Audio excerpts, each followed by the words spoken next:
कम करना। हाँ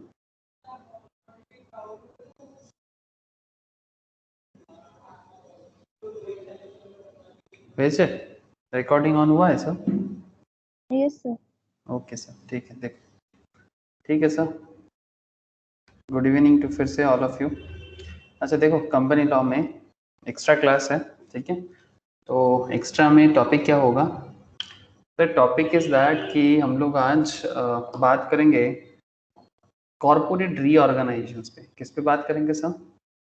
corporate रीऑर्गेनाइजेशंस। That means ये एक स्पेशल कॉन्सेप्ट है, कॉर्पोरेट रीऑर्गेनाइजेशंस। दैट मीन्स ये अकाउंटेंसी में भी ना इसका बहुत ज़्यादा यूज होता है मेरे को, बिकॉज अकाउंटेंसी में जो लोग कॉर्पोरेट अकाउंट्स का पढ़ाई करोगे या फिर करते हो, उनको ये पर्टिकुलर पॉइंट देखने का बहुत मौका मिलता है। जैसे कि आप लोग सुने होंगे, even it's very popular point, like जैसे हमारा Vodafone and idea. Vodafone idea में क्या हुआ सर? मार्ज हुआ है कि नहीं हुआ? मुझे थोड़ा बताना। It's a very popular topic. मतलब रियल लाइफ यूज इसका एक लेवल का यूज है। मतलब जब किसी कंपनी को मार्ज होने का जरूरत होता है, ऐसे सिचुएशंस बहुत ही क्रिटिकल सिचुएशंस होता है जब बिजनेस में प्रॉब्लम होता है, या फिर बिजनेस कुछ स्पेशल डिसीजंस लेना चाहते हैं, या फिर दो कंपनी मार्ज हो जाता है, या फिर एक कंपनी दूसरे कंपनी को खरीद लेता है, मतलब क्या बोल सकते हैं, एब्जॉर्ब कर लेता है, एक्विजिशंस कर लेता है, या फिर ग्रोथ के लिए सोचते हैं। आप समझ रहे हो ना सर? जैसे वोडाफोन एंड आइडिया दोनों अलग अलग कंपनी था, रिसेंट ट्रेंड में बड़ा एग्जाम्पल्स है। अरे नाम सुने कि नहीं सुने? बोलो ना। Yes sir. है ना? तो वोडाफोन एंड आइडिया में मार्ज हो, ये तो आप लोग जानते होंगे, है ना? हाँ सर। और बन के क्या नाम बन गया सर? वी। वोडाफोन आइडिया का क्या नाम हो गया? वी। ये सर नो, वी नाम हुआ है ना वोडाफोन एंड आइडिया मार्ज होके। आजकल क्या दिखता है वोडाफोन एंड आइडिया का, जो भी आप रिचार्ज वगैरह करने जाते हो, वी और एक उल्टा आई का साइन बना के वो लोगों ने लोगो बना के रखा है। तो वोडाफोन एंड आइडिया मार्ज हो गया। तो ऐसे सिचुएशंस क्यों क्रिएट हुआ? अगर मैं सिंपल बोलूँ तो वोडाफोन भी एक बड़ा कंपनी है, ऐसे तो ये फॉरेन कंपनी है, इंडिया में बिजनेस करते हैं। आइडिया जो है वो इंडियन कंपनी है, आदित्य बिरला ग्रुप का है ना, है सर? कुमार मंगलम बिरला का कंपनी है, आदित्य बिरला ग्रुप का। तो जानते हैं सर आप लोग, या फिर फर्स्ट टाइम सुन रहे हो? Yes sir. यस। तो ये थोड़ा बहुत नॉलेज रहने से सुविधा होगा और कुछ नहीं, नहीं तो कहानी एकदम न्यू लगेगा। तो ये जो कॉर्पोरेट रीऑर्गेनाइजेशंस, या फिर इसको और एक नाम से भी हम लोग बोल सकते हैं सर कंपनी लॉ के अंदर, इसके ऊपर अकाउंट्स में भी मार्जर अमलगामेशंस का अकाउंट्स भी होता है, इंटरनल रिकॉन्स्ट्रक्शन, क्या बोलते हैं सर? इंटरनल रिकॉन्स्ट्रक्शंस के ऊपर भी बातें होते हैं। इंटरनल रिकॉन्स्ट्रक्शंस का अकाउंट्स होता है, जो लोग अकाउंट्स में करोगे कॉर्पोरेट रिकॉन्स्ट्रक्शंस, ठीक है, कॉर्पोरेट रिस्ट्रक्चरिंग, उसमें अकाउंटेंसी में करना पड़ता है। तो उसी का लॉ है, ये लीगल पार्ट है, कि जहां पर हम लोग ये चीज देखेंगे कि जब कोई कंपनी एक दूसरे के साथ मार्ज होता है, अमलगमेट होता है, कॉम्प्रोमाइज करता है। क्या करता है सर? कॉम्प्रोमाइज करते हैं एक दूसरे के साथ, करना पड़ता है सर। क्यों सर? कंपटीशन, बिजनेस को सरवाइव कराना जरूरी हो जाता है अगर बिजनेस को ग्रोथ करना हो। जैसे एक फेमस एग्जांपल्स मैं आप लोगों से बात कर सकता हूँ, एक पॉपुलर एग्जांपल्स ले सकता हूँ सर। क्या पॉपुलर एग्जांपल्स है सर? आप लोग व्हाट्सएप एंड फेसबुक के बारे में सुने हो? व्हाट्सएप एंड फेसबुक सुने कि नहीं सुने? हाँ सर, बोलो। व्हाट्सएप फेसबुक हाँ के सर। बारे में, हाँ।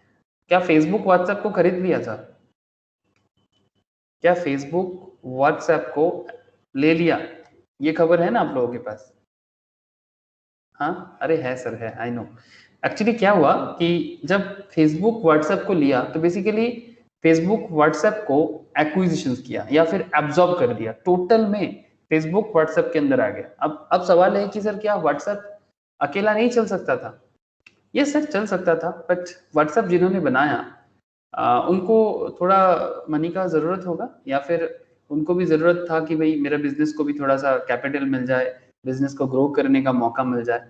तो बहुत मेहनत करके, अगर आप लोगों ने कहानी जानते हो, मैं कहानी अभी सुनाऊंगा नहीं, बिकॉज क्योंकि लॉ में काफी सारा बातें करना है।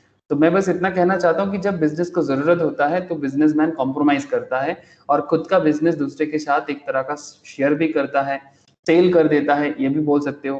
पूरा का पूरा सेल नहीं, अपना शेयर होल्डिंग रख के दूसरे बिजनेस को बोलते कि भाई आप मुझे एक्विजिशंस कर लो। या फिर आजकल आप सुने होंगे टाटा ने बिग बास्केट में शेयर होल्डिंग रखा है, ठीक है, इवन 50% से ज्यादा 1 mg में टाटा एक्विजिशंस किया है, सुने होंगे आप लोग। 1 mg का जो मेडिसिन कंपनी, आप लोग टीवी में आजकल ऐड बहुत देखते हो, 1 mg में मेडिसिन ऐड, उसके ऊपर भी टाटा का काफी अच्छा एक्विजिशन चल रहा है। तो ऐसा ढेर सारा एग्जांपल्स है, मतलब मैं आपको कुछ फेमस एग्जांपल्स में बात जरूर कर सकता हूँ, but these are the area जो आज की क्लास में मैं आपसे डिस्कस करूंगा। तो मैं लीगल पार्ट में डिस्कस करूंगा, इसका एक कैलकुलेटिव एरिया भी है जो अकाउंट्स में ही करने को मौका मिलता है। कॉर्पोरेट अकाउंट्स के अंदर ये स्पेशल एरिया में अमलगमेशन, मार्जर, ये सब डिस्कशंस अकाउंट्स में भी होता है, but this is legal part. तो अच्छा मजा आएगा, चलो देखो सर। हाँ, तो पहले तो कुछ सेक्शंस के बारे में बात कर लेते कि कौन सा सेक्शंस के अंदर ये सब चीजें बोला हुआ है, और फिर आप देख लो जो भी पॉइंट्स है रियल लाइफ में किस तरह से ये सब लीगली काम होता है। अच्छा, Roshni and Jyoti, good evening. Good evening sir. Good good evening sir. Good evening Roshni, good evening. Okay, क्या आप लोगों को स्क्रीन शो हो रहा है sir?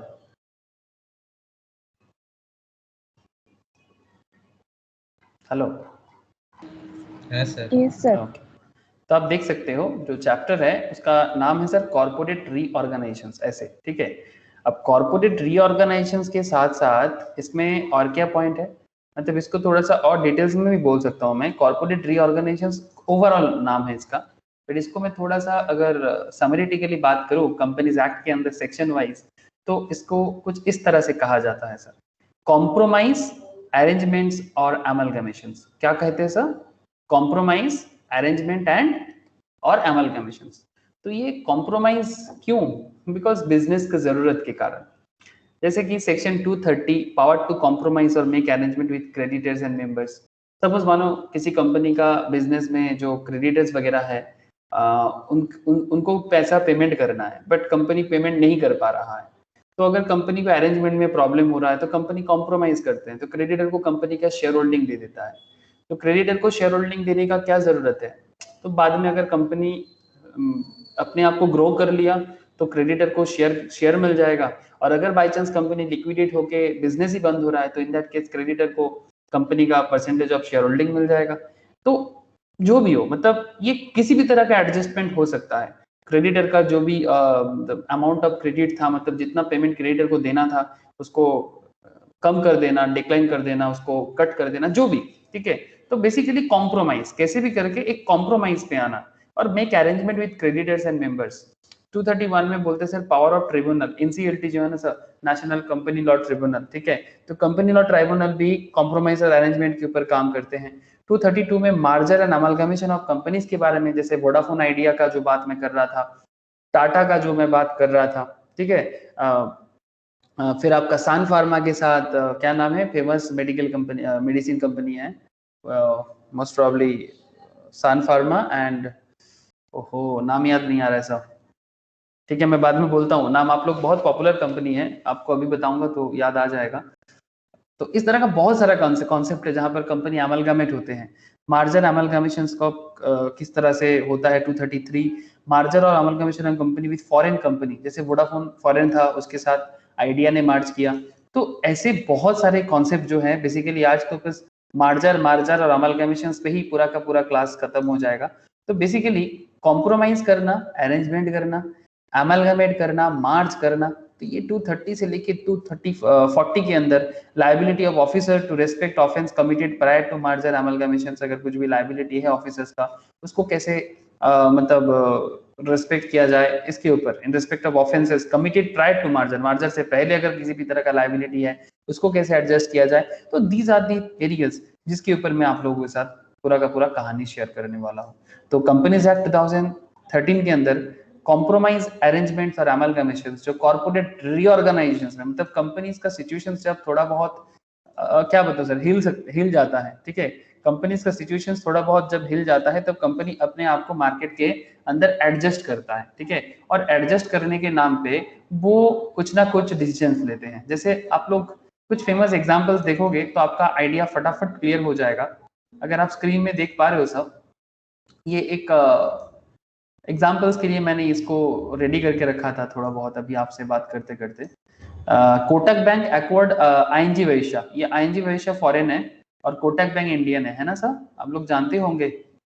In 2014, Kotak Bank acquired ING Vysya Bank for a deal valued 15,000 crore. With a merger, the total human resource count will jump to 40,000 heads and branch was expected to rise over 1,200. Post the merger, ING Group with control ING Vysya Bank owns 7% share in Kotak Mahindra Bank. ING Vysya control जो भी था वो 7% share Kotak bank के अंदर आ गया, ठीक है। तो ऐसे ढेर सारे कंपनीज का ऐसा कहानी आपको पता चलेगा। और मार्जर देखो, ये एक बैंक था, ये देखो ये मुझे नाम याद नहीं आ रहा था, सान फार्मा एंड रैनबैक्सी, नाम सुने हो सर? रैनबैक्सी बहुत फेमस मेडिसिन कंपनी है ना, नाम सुने कि नहीं सुने? अरे सुने होंगे। हाँ सर।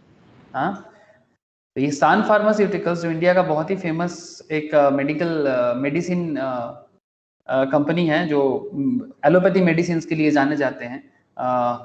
सान फार्मा का ओनर का नाम मुझे अभी याद नहीं आ रहा है, सांघवी मोस्ट प्रॉब्ली, कुछ जो भी हो। सान फार्मा का शेयर्स भी काफी अच्छा चलता है सर। सान फार्मा एक टाइम पे तो इंडिया का सेकंड रिचेस्ट पर्सन भी बना था, ठीक है, दिलीप सांघवी। हाँ, मैं सांघवी याद आ रहा है, दिलीप सांघवी। आज पता नहीं मेमोरी में क्या हो गया, सब मैं भूल जा रहा हूँ पढ़ाते पढ़ाते। तो सान फार्मास्यूटिकल्स यू कैन चेक किया, लास्ट 1 ईयर में इसका शेयर का ग्रोथ भी आप देख सकते हो। तो सान फार्मास्यूटिकल्स ने रैनबैक्सी को ले लिया। अब रैनबैक्सी कहाँ का था देखते हैं सर। रैनबैक्सी अलग से ट्रेड तो नहीं है बिकॉज वो तो सान फार्मा के अंदर चला गया, ठीक है। रैनबैक्सी बिकॉज वो सान फार्मा ले लिया।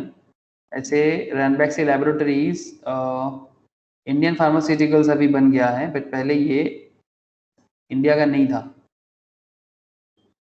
एक सेकेंड, जापानीज कंपनी था ये देखो।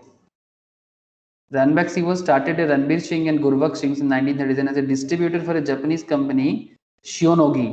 ठीक है, the name Ranbaxy blends the name of its founder Ranbir and Gurvaks, ठीक है, इसलिए नाम दिया Ranbax। रणबीर एंड गुरबक्स, ये नाम से Ranbax आया था। भाई Mohan Singh bought the company in 1952 from his cousins Ranbir and Gurbaks after भाई मोहन सिंह सन परविंदर सिंह। चलो सर, ये सब कहानी आप बाद में बैठे बैठे प्लीज पढ़ना, ठीक है। In order to support entry to pharmaceuticals market in United States. तो बेसिकली एक जापानीज कंपनीज के तौर पे, डिस्ट्रीब्यूटर कंपनी के तौर पे स्टार्ट हुआ था, उसके बाद सन फार्मास्यूटिकल्स ने इसको एक्वायर कर लिया। करंटली आप देख सकते हो इसका पेरेंट कंपनी क्या है, look here sir, Sun pharmaceuticals. तो इस तरह से एक कंपनी दूसरे कंपनी के अंदर आ गया, एक कंपनी दूसरे कंपनी के अंदर आ गया। तो ये जो कॉर्पोरेट रीऑर्गेनाइजेशंस है या फिर कंपनी, देखो सर कोई भी इसको कॉम्प्रोमाइज क्यों बोला जा रहा है, बिकॉज आप अपना आइडेंटिटी लूज करना चाहोगे कभी? जस्ट टेल मी, क्या आप कभी भी आप खुद का आइडेंटिटी लूज करना चाहोगे कि आपका जो नाम हुआ था? नहीं ना। तो जब किसी कारण से अगर आपको अपना आइडेंटिटी लूज करना पड़ रहा है या फिर खोना पड़ रहा है तो इट्स अ कॉम्प्रोमाइज ना। एग्जैक्टली चलो देखते हैं तो लॉ क्या बताते हैं, ठीक है। तो लॉ इस मैटर पे क्या बात करता है, चलो देखते हैं। Merger and acquisitions have always been a topic of corporate interest in the modern times. The complexity of the laws governing these modes of corporate restructuring makes them even more intriguing and mystifying. अब क्या point है sir, आपको पहले कुछ important terms clear कर दूं, उसके बाद मैं आपको लीगल मैटर्स में सेक्शन वाइज फटाफट बात करूंगा। अगर आप कॉन्सेप्ट समझ जाओ तो आप खुद भी रीड करोगे तो आपको सारा का सारा खेल समझ में आ जाएगा, बट कॉन्सेप्ट बिल्ड करना बहुत जरूरी है। Compromise means a peaceful or willing settlement of a dispute, okay, by mutual adjustment and concession. Thus, in compromise, each party has to yield and give some concession. कोई सब मतलब कुछ खोते हैं और कुछ पाते हैं, मतलब कुछ मिलेगा और कुछ खोना है, ठीक है। तो has to yield and give some concession. Compromise assumes a dispute. जैसे कि अगर मैं आपको एक फेमस डील के बारे में बात करूं, जैसे मैं आपको स्टार्टिंग में बात कर रहा था, not just Ranbaxy and Sun pharma, even आप अगर मैं बात करूं आपसे व्हाट्सएप एंड फेसबुक के बारे में, ठीक है। अगर मैं फेसबुक ओपन करूं, फेसबुक ऐसे स्टॉक मार्केट लिस्टेड कंपनी है न्यूयॉर्क में, हाँ सर, न्यूयॉर्क स्टॉक मार्केट में, नैस्डैक में ये लिस्टेड है। बहुत ही बड़ा कंपनी है, आप लोग जानते हो। सोशल साइट्स के साइड मतलब इसका एक तरह का मोनोपोली है सॉरी, $369.79 यूएस डॉलर में नैस्डैक में ये डील करता है। बट अगर मैं आपको इसके बारे में बात करूं तो जस्ट अ सेकेंड, मैं फेसबुक ओपन कर दिया बट मुझे एक्चुअली व्हाट्सएप ओपन करना चाहिए था। जस्ट अ सेकेंड, मैं आपको व्हाट्सएप ओपन करूंगा तो मैं आपको दिखा सकता हूं कि व्हाट्सएप के बारे में क्या खेल है। WhatsApp WhatsApp WhatsApp, yes, Brian Acton and Jan Koum इन्होंने बनाया था इसको। और अगर आप करेंटली व्हाट्सएप को देखोगे तो ये फेसबुक का अंदर आ गया है। ये देखो, डेवलपर कौन है करेंटली? फेसबुक। ठीक है, अब कितने दाम में लिया था इसको? फेसबुक ने 19.3 बिलियन डॉलर में 2014 में 2014 फरवरी में इसको एक्वायर कर लिया, which was acquired by Facebook in February 2014, approximately 90, मतलब almost 20 बिलियन डॉलर में आप समझ सकते हो। It became the world's most popular messaging application by 2015 and over 2 billion users worldwide as of February 2020। ठीक है, तो ये सब तो आप लोग भी जानते हो कि कितना पॉपुलैरिटी होता है। लेकिन सर, जब ब्रायन एक्टन या फिर जैन कॉम, इन्होंने जब ओरिजिनल ऑथर है, ये जो फेसबुक को सेल किया तो इनका आइडेंटिटी तो चला गया ना। व्हाट्सएप का जो डायरेक्ट कंट्रोलिंग था इनके पास, वो कंट्रोलिंग तो ये लोगों के पास और नहीं रहेगा, तो ये खो दिया ना। उनको कुछ लूज करना पड़ा, कॉम्प्रोमाइज करना पड़ा, तो अपना आइडेंटिटी गया, बट बदले में अच्छा खासा वैल्यूएशन का पैसा तो मिला इनको। हाँ सर, और इतना मेहनत जो किया था, एक्चुअली इसका एक बहुत बड़ा कहानी है, कभी अगर आप लोगों को मौका मिले तो सुनना, कि ये जॉब छोड़ के थोड़ा ग्लोब ट्रॉटिंग कर रहा था, ग्लोब ट्रॉटर बना था। उसके बाद जब फिर से कंपनीज में जॉब के लिए जा रहा था, इवन फेसबुक में भी इन्होंने जॉब के लिए इंटरव्यू दिया था, बट फेसबुक ने इनको जॉब नहीं दिया सर, सीरियसली। फिर उसके बाद इनके मन में चला कि मैं कुछ करता हूँ, तो अपने घर में जो नेटिव है उनके माँ पापा के पास जाके 2 years, most probably Brian Acton का कहानी है, मुझे एग्जैक्ट याद नहीं है, बट आई थिंक एंड ये उसका दोस्त है, ठीक है, जिन्होंने थोड़ा बहुत उनको फंडिंग करके हेल्प कर रहा था। तो ब्रायन एक्टन ने बहुत मेहनत करके 2 साल बनाया, फिर उसके बाद भी इसका फेसबुक व्हाट्सएप सेल नहीं हो रहा था मार्केट में। जिनके पास भी जा रहा था कि भाई फंड दो, ऐसा मैसेजिंग ऐप मार्केट में अच्छा काम करेगा, बट नहीं मिल रहा था। फिर बाद में फेसबुक नहीं खरीदा, जिसके पास जॉब के लिए गया था उसी ने बाद में इसको एक्विजिशन किया। आप समझ सकते हो, इसको बोलते हैं नियति का खेल। आप लोग नियति समझते नहीं समझते आई डोंट नो, बट ये सब चलता रहता है कहानी। तो जो भी हो, कॉम्प्रोमाइज समझ में आया सर? हेलो, क्या कॉम्प्रोमाइज समझ आया? Okay sir. अब बात करते हैं सर अरेंजमेंट में। In arrangement there is no dispute, it modifies rights, such readjustment of rights may be with members or class of them or creditor or class of them. The term arrangement is very wide and can include reorganizations of capital. Basically जब arrangement होता है तो business का जो capital होता है, मतलब suppose मानो बिजनेस इतना कैपिटल लेके स्टार्ट किया है, बट बिजनेस अपना कैपिटल को रीऑर्गेनाइज करते हैं, जैसे बाईबैक वगैरह करते हैं। आप लोग बाईबैक वगैरह पढ़ के आए हो ना सर, तो कैपिटल को रीएडजस्ट करना, रीऑर्गेनाइज करना, इसको अरेंजमेंट बोलते हैं। अरेंजमेंट और कॉम्प्रोमाइज में भी विद क्रेडिटर और मेंबर, किसके साथ होगा अरेंजमेंट या कॉम्प्रोमाइज? क्रेडिटर के साथ होगा, मेंबर्स के साथ होगा, ठीक है। For example, arrangement and compromise are as creditor agreeing to waive part of their dues. हो सकता है क्रेडिटर को जो मार्केट से, मतलब कंपनी से पैसा मिलना था, क्रेडिटर क्या कर रहा है, वेव कर रहा है, भाई छोड़ दे रहा है, चलो ठीक है, ठीक है। Converting part of all dues of creditor into shares, company में कंपनी का जो क्रेडिटर्स था वो अपना जो भी ड्यूज था उसको शेयर में ट्रांसफर कर रहा है कि भाई बदले में हमें कंपनी का इक्विटी शेयर दे दो, ठीक है। एक्सटेंडिंग टाइम फॉर पेमेंट, अपना टाइम बढ़ा रहा है। Reduction in capital by members, members अपना कैपिटल को रिड्यूस कर रहा है, ठीक है। एमलगमेशन कर रहा है, जैसे कि एमलगमेशन मतलब सर दो कंपनी जुड़ जाएगा, ठीक है, दो कंपनी जुड़ जाएगा, एमलगमेशन होता है। मैं आपको आगे बताता हूं एमलगमेशंस के बारे में। These all are arrangement, amalgamations, reduction in capital, extending time for payment, converting part of all dues of creditor into shares, ठीक है, या फिर क्रेडिटर का waive part of their dues, creditors agreeing to waive part of their dues, these are called arrangement. full और part transfer of undertaking, मतलब कोई भी undertaking जो है उसको पूरी ट्रांसफर कर देना या आधा ट्रांसफर करना, प्रॉपर्टी ट्रांसफर करना, liability of the company to another company, एक कंपनी का लायबिलिटी दूसरे कंपनी में ट्रांसफर करना, कुछ भी करके एक एडजस्टमेंट, ताकि कंपनी का जो इमेज है वो इमेज सही रहे मार्केट में। कंपनी का जो इमेज है मार्केट में वो इमेज सही रहे, कुछ भी कर लो बट कंपनी का इमेज को सही कर लो, ठीक है, क्योंकि कंपनी को लास्ट तक बचाने का कोशिश तो पूरा होगा ना सर। तो एग्जैक्टली ये जो कॉर्पोरेट रीऑर्गेनाइजेशन है, इसका कंप्लीट ओवरव्यू मैं आप लोगों के साथ डिस्कस करने जा रहा हूँ। ये एग्जैक्टली इसी तरह से काम करता है और काफी सारा रियल लाइफ एग्जांपल्स है। शायद बोलते बोलते मैं आपसे बहुत सारा रियल लाइफ बात भी करूंगा, तो प्लीज कंसंट्रेशन के साथ सुनिए, तो एक एक पॉइंट आपको समझ भी आएगा और फिर बाद में जब आप खुद आगे का सेक्शंस को पढ़ते जाओगे तो आपको एकदम दिमाग में छपता हुआ जाएगा कि भाई क्या चल रहा है और क्या कहा है। तथा বোঝা যাচ্ছে কি না, বোঝা যাচ্ছে না বল?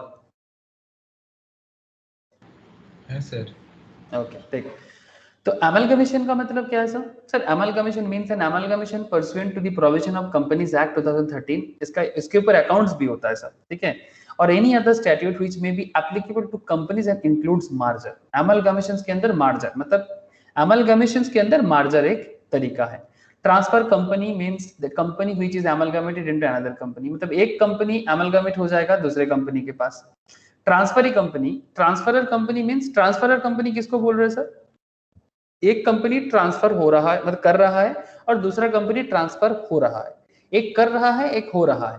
तो transferor company means the company which is amalgamated into another company, मतलब एक ए कंपनी है जो बी कंपनी के साथ अमलगमेट हो रहा है। Transferee means the into which the मतलब transferee company means the company into which the transferor company is amalgamated. जैसे बी कंपनी के साथ एक कंपनी जोड़ रहा है तो बी कंपनी हो गया ट्रांसफरी कंपनी। मार्जर क्या हो जाएगा? Reconstruction and amalgamation is one of the scheme of compromise of arrangement.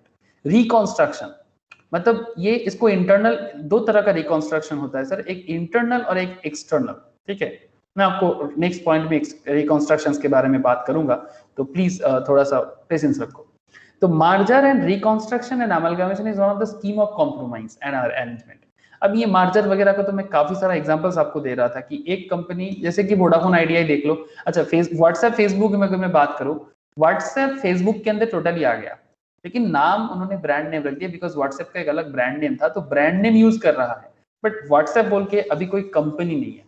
WhatsApp एक जस्ट ब्रांड है, व्हाट्सएप बोल के एज सच कोई कंपनी नहीं है, इट्स जस्ट अ ब्रांड। तो फेसबुक बेसिकली इसको टोटली ले लिया। तो यहाँ पर ट्रांसफरर कंपनी कौन है? हाँ सर, व्हाट्सएप फेसबुक में ट्रांसफरर कंपनी कौन है? बोलो सर। और ट्रांसफरी कंपनी कौन है? व्हाट्सएप क्या है? ट्रांसफरर। ट्रांसफरर। और फेसबुक क्या है? ट्रांसफरी। Thank you sir. तो एग्जैक्टली ऐसे ढेर सारे example, Sun pharma, Ranbaxy, Centurion bank of Punjab, ठीक है, HDFC acquired century bank of Punjab. तो यहाँ पर ट्रांसफरर कौन है? सेंचुरी, और एचडीएफसी कौन है? ट्रांसफरर, ठीक है। तो ऐसा बहुत सारा डील आपको मैं यहाँ पर याद दिला सकता हूँ। आदित्य बिरला एंड नोवेलिस बोल के एक कंपनी में मार्ज हुआ था, ठीक है। रिसेंट में वोडाफोन आइडिया, अच्छा ये भी एक है sir, imperial energy and ONGC. अच्छा और एक है सर टाटा और जैगुआर एंड लैंड रोवर। हाँ ये तो आप लोग जानते हो, टाटा ने जैगुआर एंड लैंड रोवर को टोटली एक्विज कर लिया था, एक्विजिशंस कर लिया था। Ford motor automotive company from Ford motor company 2008 2.3 billion में, ठीक है, ब्रिटिश मल्टीनेशनल ऑटोमोटिव कंपनी को। तो ये इंडियन कंपनी फॉरेन कंपनी के साथ मार्ज हो गया था, ठीक है। तो इसमें आप समझ रहे हो, और भी है सर, खत्म नहीं हो रहा है। टाटा के साथ कोरस बोल के एक कंपनी है, most of the steel company है, ठीक है। टाटा स्टील के साथ कोरस बोल के एक ब्रिटिश कंपनी है, स्टील कंपनी, उन्होंने इसको लिया था। तो ऐसे एग्जाम्पल्स आपके सामने बहुत सारा आएगा, ठीक है। अगर आप थोड़ा बहुत फाइनेंशियल एरिया के साथ कनेक्टेड रहोगे तो ये सब एग्जाम्पल्स आपसे दूर नहीं जाने वाला सर, आपके साथ ही रहेगा, ठीक है। बस थोड़ा बहुत फाइनेंशियल वर्ल्ड के साथ कनेक्टेड रहो। स्पेशली जो लोग स्टॉक मार्केट में कनेक्टेड होते हैं, मैंने देखा कि उन लोग हमेशा कनेक्टेड रहते हैं, आप लोग भी रहते हो, आई अंडरस्टैंड। ओके, तो अमलगमेशंस का डिटेल्स बाद में फिर से चर्चा होंगे सर, ठीक है। तो बेसिकली पॉइंट इज दैट कि transferor company means the company which is amalgamated into another company, and transferee company means the company into which the transferor company is amalgamated, ठीक है। अब मार्जर दोनों मिल जाएगा। रिकंस्ट्रक्शन का क्या मतलब होता है?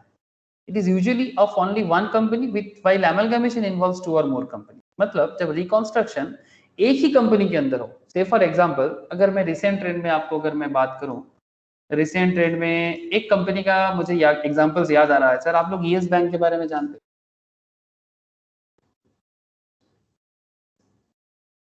हेलो, आप लोग येस बैंक के बारे में जानते हो कि नहीं? अरे सर क्यों नहीं जानेंगे? येस बैंक रिसेंट ट्रेंड में इसका बिजनेस में बहुत खराबी आया था, ठीक है। लास्ट 2019-20 के आसपास में येस बैंक में बहुत ज्यादा प्रॉब्लम हुआ था। येस बैंक इतना ज्यादा प्रॉब्लम में आ गया था कि येस बैंक टोटली बंद होने को आ रहा था। लेकिन इंडियन बैंकिंग सिस्टम, आरबीआई ने प्रण रखा है, मतलब दे डिसाइडेड कि इंडियन बैंकिंग सिस्टम से लोगों का भरोसा नहीं हटना चाहिए। तो इसीलिए कैसे भी करके गवर्नमेंट के थ्रू से यस बैंक को पूरा का पूरा बचाने का कोशिश किया गया। और उसके बाद यस बैंक में आप देख सकते हो यहाँ पर बड़े मतलब स्टेट बैंक ऑफ इंडिया ने अपना होल्डिंग रखा। पहले तो ऑलमोस्ट 49% के आसपास होल्डिंग किया था, उसके बाद अभी मोस्ट प्रोबेबली 38%। धीरे धीरे होल्डिंग कम हो रहा है बिकॉज बिजनेस अभी इंटरनल रिकॉन्स्ट्रक्शन के बाद बिजनेस ठीक हो रहा है। ठीक है, बिजनेस ठीक हो रहा है। ये देखो सर शेयर होल्डिंग पैटर्न में आप देख सकते हो, जस्ट अ सेकेंड, क्या आप लोगों को दिखाई दे रहा है sir share holding pattern? As of March 18, as its annual shareholders report, the three largest shareholder of Yes Bank, foreign portfolio में 43%, इंश्योरेंस कंपनीज के पास 14%, म्यूचुअल फंड के पास 10%। शेयर होल्डिंग वेर ये 2018 का है। ठीक है, उसके बाद on March 2020 state Bank of India invested 7,250 crore business को जिंदा रखने के लिए, $1 billion in the bank and financial crisis, holds 30% stake in the company as of July 2020। Even LIC India भी इस कंपनी में 10% स्टेक रखा है। आप समझ सकते हो ना, $1 billion state Bank of India ने येस बैंक में होल्डिंग कर दिया। 30%, इससे भी ज्यादा था, थोड़ा सा कम हुआ है रिसेंट ट्रेड में। ठीक है, तो ऐसे येस बैंक अच्छा कंपनी है, इसका काफी अच्छा बिजनेस कॉन्सेप्ट है, बट इन्होंने कुछ गलत लोन दे दिया था। तो इतना बड़ा बड़ा कंपनीज को लोन दिया था, उसमें से शामिल है रिलायंस कम्युनिकेशन, उसमें शामिल है सर जी नेटवर्क। ठीक है, उसमें शामिल है आपका बिग बाजार, आदित्य आपका क्या नाम है ये जी बिग बाजार का मतलब उनका नाम मैं भूल जा रहा हूँ, बियानी, किशोर बियानी। ऐसे काफी बड़े बड़े कंपनीज को ही कंपनी ने लोन दे दिया था। बट नॉन परफॉर्मिंग एसेट्स आप चाहो तो हिस्ट्री पढ़ सकते हो। ठीक है, आप चाहो तो ये सब हिस्ट्री पढ़ो, because these all are very very connected with your law. Okay, आपका मतलब कंपनी नॉलेज अगर आपका बढ़ेगा तो आप समझ पाओगे कि चलता क्या है बिजनेस वर्ल्ड में। तो बढ़ाते जाओ सर अपना नॉलेज। तो जब किताबी बात ना, किताबी नहीं लगेगा, मतलब बुकिश नॉलेज नहीं रहेगा आपके लिए, ये सारा खेल आपको बहुत ही ज्यादा प्रैक्टिकल फीलिंग होगा। तो ऐसे सिचुएशंस में हमेशा एक कंपनी, लेकिन देखो येस बैंक किसी के साथ अमलगामेंट नहीं हुआ, वो इंटरनली रिकंस्ट्रक्शन हुआ। तो इंटरनल रिकंस्ट्रक्शन मतलब जब कंपनी अपने अंदर ही कंस्ट्रक्शन करते हैं तो इसको कहते हैं इंटरनल रिकंस्ट्रक्शन। और जब वो किसी दूसरे के साथ 2 और मोर कंपनीज के साथ मार्ज वगैरह हो जाते हैं, then that is called external reconstruction. उसमें अमलगामेशन आ सकता है, मार्जर आ सकता है, एब्जॉर्प्शन आ सकता है। ठीक है, reconstruction literally means building again, फिर से बनाना। It implies organizations with alteration or modification of rights of members, creditors or both. Existing business is carried out in the some altered form. जो business चल रहा था उसी को कैरी करना है। येस बैंक को याद रखिए ना, एकदम दिमाग में रखिए तो समझ आ जाएगा, बट कुछ ऑल्टर्ड फॉर्म में। इवन आपको मैं अगर येस बैंक का रिसेंट शेयर का मूवमेंट शो करूं लास्ट 1 ईयर का, तो आपको पता चलेगा कि बिजनेस सच में ऑल्टर्ड करके बिजनेस अपने आप को फिर से वापस ला सकता है। बिजनेस अपने आप को वापस ट्रैक में ला सकता है। एक टाइम पे ऐसा फीलिंग आ रहा था, ओहो बार बार गलत क्लिक कर रहा हूँ, येस बैंक शेयर प्राइस देखो। अब अपने आप को बिजनेस को अगर कोई प्रॉपर करता है ना तो सीरियसली बिजनेस ट्रैक में आ सकते हैं। इवन येस बैंक का अभी भी लोन बहुत ज्यादा है, अभी भी बहुत ज्यादा नॉन परफॉर्मिंग एसेट्स। अगर आप इसका फाइनेंशियल डेटा निकालोगे ना तो आपको अभी भी दिख जाएगा। बट फिर भी अगर आप लास्ट 1 ईयर में बिजनेस का डेटा देखोगे, ठीक है, तो ये बिजनेस बहुत डेवलप किया है और स्टॉक मार्केट में भी परफॉर्मेंस अपने आप को बढ़ाया है। जस्ट लुक हियर, सब कुछ नेगेटिव में ही ज्यादा दिखेगा आपको, इवन फोकसिंग भी प्रॉपर नहीं है इसका। फिर भी अगर आप इसका फाइनेंशियल चेक करो, ठीक है, रेवेन्यू ग्रोथ देखो सर, फाइनेंशियल ईयर 20 में सिचुएशंस देखो सर, इसका profit before tax 20,000 crore negative loss में था, 20,000 करोड़ लॉस में। देख पा रहे सर, उसमें से स्टेट बैंक ऑफ इंडिया ने कितना कैपिटल डाला, ऑलमोस्ट 7,000 करोड़ के आसपास। बाकी LIC है, फॉरेन इन्वेस्टर्स हैं। और फाइनेंशियल ईयर 21 में ये अपना प्रॉफिट को कितना लॉस को रिकवर किया, देख पा रहे सर, ये just because of internal reconstruction and फिर से स्मूथ बिजनेस रनिंग। क्या आप लोगों को दिखाई दे रहा है अकाउंटिंग डेटा के थ्रू से? लॉ तो आप समझ ही जाओगे, बट अगर साथ में फाइनेंस एंड अकाउंट्स भी पता चल जाए, मजा आ जाए। सब दिखाई दे रहा है कि नहीं? हाँ सर। Okay, Yes, sir. तो एग्जैक्टली सर, ऐसे काफी मतलब बहुत सारे ऐसे कॉन्सेप्ट अगर आप थोड़ा बहुत रेगुलर बेसिस में चर्चा करोगे, एनुअल रिपोर्ट रीड करोगे, तो सर मजा आ जाएगा। ओके, तो ये कुछ कहना था मुझे आपको, तो बता दिया। अगर आप इसका लास्ट 1 ईयर का चार्ट देखोगे, कंपनी 5 साल का देखते हैं, 5 साल पहले कंपनी का शेयर अच्छा खासा था। अगर मैक्सिमम भी देख लेते हैं, कंपनी देखो सर 314 319-20 के आसपास चल रहा था कंपनी। कब? 18 में। कंपनी गिरा तो कैसे गिरा देखो सर, इवन इतना भयंकर खराब हालत हुआ था कंपनी का, स्टॉक का प्राइस ऑलमोस्ट 8 रुपीज के आसपास चला गया था, मुझे याद है। ठीक है, उसके बाद 12 13 चल रहा है। अभी भी कंपनी ग्रोथ में नहीं है, बिकॉज बिजनेस में भी वो वाला बात नहीं रहा, बट आ जाएगा। मेरे को लगता है कि बैंकिंग सिस्टम में ये फिर से वापस करेगा। ये फोन पे वगैरह जो है ना, सब येस बैंक के थ्रू से ही चलता है।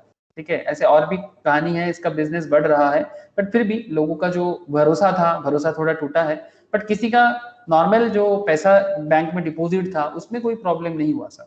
ये बिजनेस का प्रॉब्लम है, बिजनेस अपने आप को गलत, लोगों को गलत चीज दे दिया। तो राणा कपूर जो बिजनेस का चेयरमैन थे येस बैंक का, उन्होंने ही गलती कर दिया, बट फिर भी कोई बात नहीं, बिजनेस वापस ट्रैक में चल रहा है। ठीक है, तो इसको कहते हैं sir building again. I hope you understand. Existing business is carried out in some altered form. Reconstructions usually involves reduction in value of shares, making fully paid up shares as partly paid, so that further amounts can be called. ऐसे ऐसा S bank ने भी किया था, fully paid को partly paid बनाते हैं और फिर बाकी पैसा को रिकॉल करते हैं, कॉल करते हैं। Transfer of undertaking to another company, taken over by another company, satisfaction of rights of share holders by allotting them shares in new company etcetera. ऐसा करके कंपनी अपने आप को रिकॉन्स्ट्रक्शन कर सकता है सर। ठीक है, और रिकॉन्स्ट्रक्शन करके कंपनी फिर से अपने आप को मार्केट में ला सकते हैं।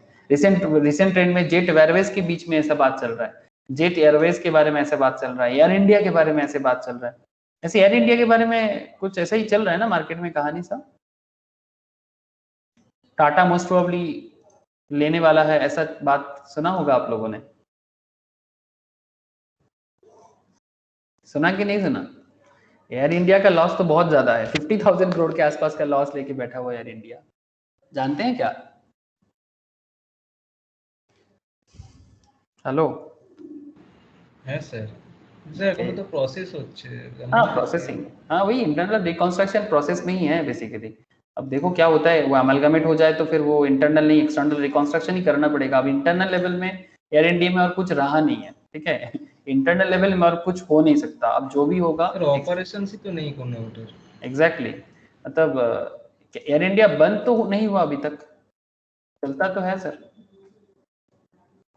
हाँ, एयर इंडिया चलता तो है, ऐसा तो नहीं बंद नहीं हुआ, ऑपरेशन है। जैसे जेट एयरवेज स्टॉप हो चुका है, बट एयर इंडिया स्टॉप नहीं हुआ। एयर इंडिया का प्रॉब्लम है कि ये इसका जो बिजनेस है ये बहुत ज्यादा लॉस मेकिंग हो जा रहा है। इसका एसेट्स है, बट आप देख सकते हो कि किस तरह से इसका करेंट प्रॉफिट लास्ट ईयर का 8,000 करोड़ लॉस में जा गया लास्ट ईयर में 2019 में। Income almost negative 3,500 crore negative में, रेवेन्यू है 19 में 26,430 करोड़ का, बट जिस हिसाब से इसका लाइबिलिटी है, ऑपरेशंस में बहुत ही मुश्किल हो रहा है एयर इंडिया को।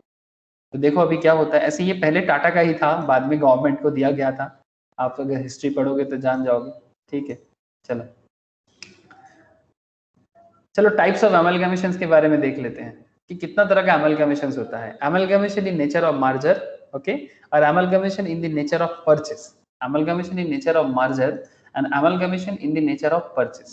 There is genuine pooling, not merely of the assets and liabilities of the amalgamating companies. ठीक है, there is genuine pooling, not merely the asset and liabilities of the amalgamating companies. मतलब जो भी पुराने company, दोनों companies का जो assets and liabilities है उसमें दोनों को एक एडजस्टमेंट में लाया जाता है, और इस केस में only assets and liabilities are taken over. मतलब सिर्फ जो परचेज होता है ना, कंपनी अपना उस कंपनी का एसेट्स एंड लाइबिलिटीज दोनों को टेक ओवर कर लेते हैं। जैसे इसका एक बड़ा एग्जांपल हो सकता है, रिलायंस ने रिसेंट एंड में बिग बाजार को जिस तरह से किया है, इसको बोलते हैं परचेज करना, amalgamation in the nature of purchase. Reliance ने क्या किया, मुकेश अंबानी का कंपनी, मुकेश अंबानी ने बिग बाजार पे पूरा का पूरा कंपनी का assets as well as liability. Actually Big Bazaar का बड़ा प्रॉब्लम जो था वो ऑलमोस्ट 30,000 करोड़ का लोन था, 30,000 करोड़ का लोन जो बिग बाजार एकदम मैनेज नहीं कर पा रहा था। तो अल्टीमेटली रिलायंस आया और बिग बाजार को लिया, लेकिन सर इसमें अमेजन बीच में टपक गया था, तो अमेजन के साथ अभी चक्कर चल रहा है सिंगापुर कोर्ट में, वो कुछ बाहर में ही कुछ प्रॉब्लम हुआ था, ठीक है, तो इसी चक्कर में वहां पर बात चल रहा है। वो एक्चुअली कंपटीशन एक्ट के अंदर आ रहा है, तो कंपटीशन एक्ट के अंदर वो डिस्कशन अभी चल रहा है। रिसेंट अपडेट एक आया है, मैं कल ही आप लोगों को बोल रहा था, ठीक है, मैं बाद में बात करता हूँ। तो there is genuine pooling not merely of the assets and liabilities of the amalgamating companies, मतलब सिर्फ एसेट लायबिलिटी नहीं है, सारा का सारा खेल इस केस में सिर्फ एसेट लायबिलिटी को टेक ओवर किया जाता है। The same business of transfer company is continued. The same business of transferor company is continued. इसमें क्या होता है, वही बिजनेस जो चल रहा था ट्रांसफरर कंपनी उसको कंटिन्यू करेगा, जो कंपनी ट्रांसफरर कंपनी है वही बिजनेस को कंटिन्यू करेगा, बट कुछ अमल मार्जर करके, कुछ पुलिंग करके, जो भी करना हो। इस केस में generally the same business of transferor company is not continued, मतलब रिलायंस जब बिग बाजार को ले रहा है तो बिग बाजार अभी बिग बाजार की तरह नहीं चलेगा, बिग बाजार अभी रिलायंस की तरह चलेगा, यही बात है। बट इस केस में जो पुराना कंपनी है, मतलब जो ट्रांसफरर कंपनी है, ठीक है, क्या कहते हैं, the same business of transferor company is continued, वही कंपनी जो ट्रांसफरर बिजनेस में चल रहा था वही बिजनेस चलेगा। बट इसमें सेम कंपनी नहीं चलता है, कंपनी अलग हो जाते हैं, ठीक है। अब ये सब जब आप लोग अकाउंट्स करोगे ना, आपको और ज्यादा समझ आ जाएगा, क्योंकि वहां पर पूरा का पूरा कैलकुलेशंस, वैल्यूएशंस वगैरह होता है, तो और ज्यादा समझ का जगह मिलता है, ठीक है। Methods of accounting for amalgamations, pooling of interest in case of amalgamation in nature of merger and purchase method in case of amalgamation in the nature of purchase, ठीक है। अब उतना डिटेल्स में नहीं जाते, बात को बस समझते हैं। amalgamation is blending of two or more existing undertaking। amalgamation का सिंपल मतलब क्या होता है, ब्लेंडिंग करना, टू और मोर एग्जिस्टिंग कंपनीज या अंडरटेकिंग्स को ब्लेंड करना। The share holders of each blending company becoming substantially the shareholder in the company which is to carry on the blending undertaking। जैसे वोडाफोन आइडिया को एग्जांपल्स पे आप सोच सकते हो, वोडाफोन एंड आइडिया दोनों मर्ज किया, और जो पहले वोडाफोन का शेयर होल्डर था और जो पहले आइडिया का शेयर होल्डर था, अभी दोनों ब्लेंडिंग अंडरटेकिंग्स दैट इज वी का शेयर होल्डर बन गया। ऐसे वी का शेयर है ना मार्केट में, हाँ सर, क्या वी का शेयर है मार्केट में? अरे है सर, वोडाफोन आइडिया, ये देखो इमेज दिखाई दे रहा होगा आपको। लास्ट 1 ईयर में कंपनी ने कुछ इस तरह का सिनारियो चल रहा है। ऐसे इसका स्टॉक प्राइस अगर आप देखोगे, ऐसे पहले तो ये अलग अलग कंपनीज के नाम पे चल रहा था, ठीक है, अभी टोटली इसी नाम पे चलता है, बट फिर भी आइडिया के नाम पे चल रहा था। वोडाफोन का तो इंडिया में था नहीं, उस हिसाब से आइडिया ही था इंडिया में, आदित्य बिरला ग्रुप का जो आइडिया का शेयर था। लेकिन ये स्टॉक ऑलमोस्ट अगर आप देखोगे 123 तक गया था, बट उसके बाद कंपनी ने ऐसा कुछ कर नहीं पाया, तो फिर देखो उसके बाद धीरे धीरे कंपनी नीचे आ गया। अब फिर वोडाफोन के साथ मार्ज होने के बाद इसके बिजनेस में फिर से जान आया, इसके बिजनेस में फिर से जान आ गया। अब ठीक है, अब डिटेल्स में नहीं जाते, बस एग्जांपल्स के तौर पे मैं आपको बता रहा हूँ कि वोडाफोन का भी शेयर होल्डर है, आइडिया का भी मान लो शेयर होल्डर है, और बाद में दोनों ब्लेंडिंग अंडरटेकिंग्स का जो भी इंटरेस्ट है लेके चल रहा है। There may be amalgamation either by the transfer of two or more undertakings to a new company or by the transfer of one or more undertakings to an existing company। मतलब दो company को मिलाया और जो था उसी को रख दिया, ठीक है। से फॉर एग्जांपल क्या बात करें, सिंपल बात यहाँ पर कहना ये चाहते हैं सर, वोडाफोन और आइडिया दोनों कंपनी मार्च हुआ और कंपनी का नाम चेंज होके वी हो गया, या ये भी हो सकता था कि वोडाफोन आइडिया के साथ मार्च हुआ पर कंपनी का नाम आइडिया ही है। तो पुराना कंपनी भी चल सकता है, एक न्यू कंपनी का भी जन्म हो सकता है, कुछ भी हो सकता है। तो दोनों ही amalgamation का टेक्निक है।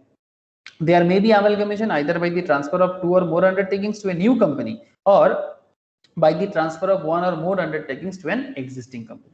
Now we will see the two types of amalgamation in details। चलो देखते हैं, धीरे धीरे ही समझ में आ जाएगा सर पूरा का पूरा स्टोरी क्या है। Amalgamation in the nature of merger is an amalgamation which satisfy all the following condition। amalgamations के लिए क्या मतलब satisfy होना जरूरी है, वो हमें पहले देखना पड़ेगा। All the assets and liabilities के बारे में क्या बात करता है सर? एसेट लाइबिलिटीज तो आप लोग जानते हो, हर अकाउंट्स का जान होता है, बैलेंस शीट में मिलता है। हाँ सर, आप किसी भी कंपनी का डेटा चेक करो, आपको हमेशा उसका फाइनेंशियल्स में जाओ, फाइनेंशियल्स में जाके आप बस क्या करोगे, बैलेंस शीट देखो, बैलेंस शीट में आपको current assets, non current assets में total assets, similarly current liability, non current liability में टोटल लायबिलिटीज, इस तरह से आप लोगों को देखने को मिलता है। तो ये एसेट्स एंड लायबिलिटीज, ठीक है, ये एसेट्स एंड, ये किसका है सर? ये वोडाफोन का है। अरे वाह, इसका एसेट वगैरह अच्छा खासा है, तो अब बिजनेस कैसा होगा उसमें देखना पड़ेगा, इसका एसेट लायबिलिटी में प्रॉब्लम नहीं है। इनकम में अगर देखो तो पीबीटी लॉस बढ़ रहा है सब। फाइनेंशियल ईयर 19 में इसका profit before tax net income 14,000 crore loss था, इस बार तो लॉस और बढ़ गया सर, 73,000 करोड़ का लॉस बढ़ गया। समझ रहे हो सर? हाँ, ज्यादा लॉस हो गया इसका बिजनेस में। तो जो भी हो, I hope you understand. All the assets and liabilities of transferor company became after amalgamation the assets and liabilities of the transferee company. मतलब ट्रांसफरर कंपनी का सारा एसेट्स एंड लायबिलिटीज ट्रांसफरी का बन जाता है। ठीक है, ये भी एक तरीका है। Share holders holding not less than 90% of the face value of the equity shares. Share holders holding not less than 90% से कम नहीं होना चाहिए face value of the face value का। फेस वैल्यू अगर नॉर्मली कंपनी का ऐसा रहता है 10%, ऐसा रहता है 5%, फेस वैल्यू के हिसाब से होगा, मार्केट वैल्यू नहीं चलता है सर, फेस वैल्यू के हिसाब से चलता है। शेयर होल्डर्स का holding not less than 90% of the face value of the equity shares of the transferor company other than equity shares already held therein, जो पहले से था उनको छोड़ के, immediately before the amalgamation by the transferee company or its subsidiaries or their nominees shall become equity shareholders of the transferor company by virtue of the amalgamation। मतलब simple कहते हैं sir, shareholders holding not less than 90% of the face value of the equity shares of the transferor company shall become the equity shareholder of the transferee company। मतलब transferor company का share holder face value, total face value का 90% से कम नहीं होना चाहिए, जो transferee company का, मतलब ए कंपनी अगर ट्रांसफरर है और बी कंपनी अगर ट्रांसफरी है, तो ए कंपनी का शेयर होल्डर बी कंपनी का बन जाएगा by the virtue of the amalgamation. Simple बात है ना। वोडाफोन आइडिया मार्च कर रहा है तो दोनों को मार्च करके शेयर होल्डर भी इनका शेयर होल्डर भी उनका शेयर होल्डर बन जाएगा। ये वोडाफोन आइडिया के टाइम पे ऐसे कॉन्सेप्ट बना था सर। ओके, ऐसा और भी एग्जांपल्स है, आगे में अगर जो भी याद आएगा मुझे, मैं आप लोगों को बताता जाऊंगा। Consideration for amalgamation, that is receivables by those equity shareholders of the transferor company who agree to become equity shareholder of the transferee company, is discharged by the transferee company only by the issue of equity shares in the transferee company, except that cash may be paid in respect of any fractional shares।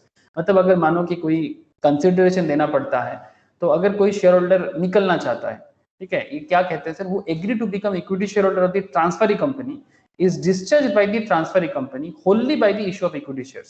मतलब वो issue share issue करके कोई transferor company का share holder था, वो भी transferee company में share holder बन गए। तो ऐसा एडजस्टमेंट चलता है।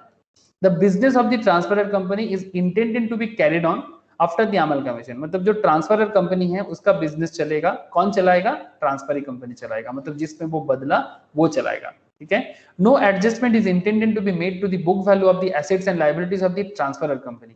ट्रांसफरर कंपनीज का जो book value of asset liability में, उसमें कोई एडजस्टमेंट करने का जरूरत नहीं होता when they are incorporated in the financial statement of the transferee company, except to ensure uniformity of accounting policies. सिर्फ अकाउंटिंग पॉलिसीज को प्रॉपर रखना है, बाकी सभी चीज ट्रांसफरी कंपनी के हिसाब से ही देखा जाएगा।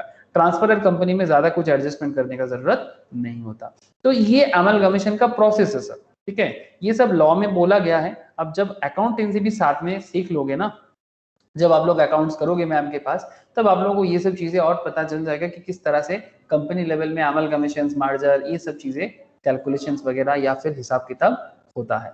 ऐसे आप लोगों को समझ में आ रहा है कि नहीं? अब मैं आपको अगर परचेस थोड़ा समझा दूं, उसके बाद एक ही साथ में बात करता हूँ।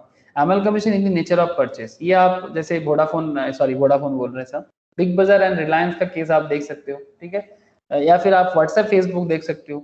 नेचर ऑफ परचेस ही है, बट अमलगमेट हो चुका है। Amalgamation in the nature of purchase is an amalgamation which does not satisfy any one of the more conditions specified above।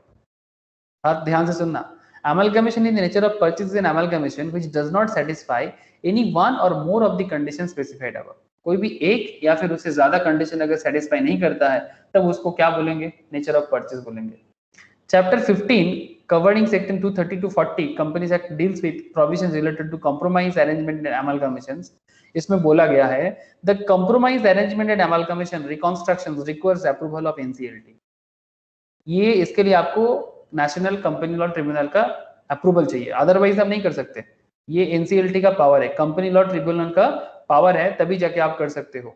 This chapter is complete code itself, which contains provisions regarding all forms of compromise with creditors, arrangement with the members, the procedural aspects involved such as format application to be made, NCLT, form to notice, procedural aspect। मतलब basically जब भी कोई company मार्ज करेगा, amalgamate करेगा, ठीक है। ऐसे sir एक सिंपल चीज आप लोगों को समझ में आ गया कि nature of purchase and nature of amalgamations, मतलब ये जो दोनों पॉइंट आपको मैं अभी समझा रहा था, दोनों तरह का अमालगमेशन होता है। एक amalgamation in the nature of merger और एक amalgamation in the nature of purchase. मैंने आपको मार्जर का सारा कैरेक्टर बताया। अगर एक या एक से ज्यादा पॉइंट अगर वैरी मैच नहीं करता है तो उसी को परचेज कहा जाएगा। बेसिकली याद रखिए सर, जब परचेज होता है सिर्फ asset and liability take over होता है, और जब मार्जर होता है there is a genuine pooling, not merely just asset and liabilities नहीं, सारा का सारा चीजें जो भी बिजनेस में चलता है, even human resource, share holders, सभी चीजों को लेके बेसिकली बात चलता है मार्जर के टाइम पे। बट जब सिर्फ परचेज होता है, only assets and liability take over होता है, बाकी चीज ऑटोमेटिक एडजस्ट हो जाता है, ठीक है, ये परचेज कहलाता है। तो बोलो सब, थोड़ा समझ आया कि नहीं आया? समझ आ रहा है कि नहीं आ रहा है? बोलो सब। हेलो,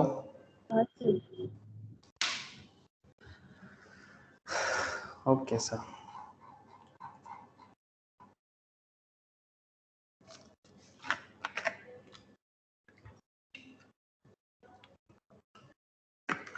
रोशनी, तौथा, ज्योति, प्रियोतमा, नंदिनी, बोलो क्लियर हो रहा है ना? अमलगमेशंस, मार्जर, इसके बारे में कॉम्प्रोमाइज। हाँ हाँ Yes, सर। sir. ओके। तो power to compromise or make arrangements, power to compromise or make arrangements with creditors and members, section 230 कहता है सर। Section 230 of the Companies Act 2013 deal with basic procedure to be followed or any compromise and arrangement, meeting of creditors, members, security holders for approval and powers of NCLT according to this section। मतलब जो भी करना है करो section 230 के हिसाब से, but NCLT के परमिशन से करो, ठीक है। Power of tribunal to call for a meeting on an application file for a compromise or arrangement, मतलब बेसिकली जब भी किसी भी तरह का क्रेडिटर का एडजस्टमेंट बनेगा, क्रेडिटर के साथ किसी भी तरह का एडजस्टमेंट बनेगा, तो ट्रिब्यूनल से परमिशन चाहिए। ट्रिब्यूनल क्या करेगा, एनसीएलटी क्या करेगा, मीटिंग बुलाएगा। सिंपल बात है, कोई भी बड़ा काम होने से पहले जैसे मीटिंग होना जरूरी होता है ना, बेसिकली पंचायत बैठक टाइप का, ठीक है।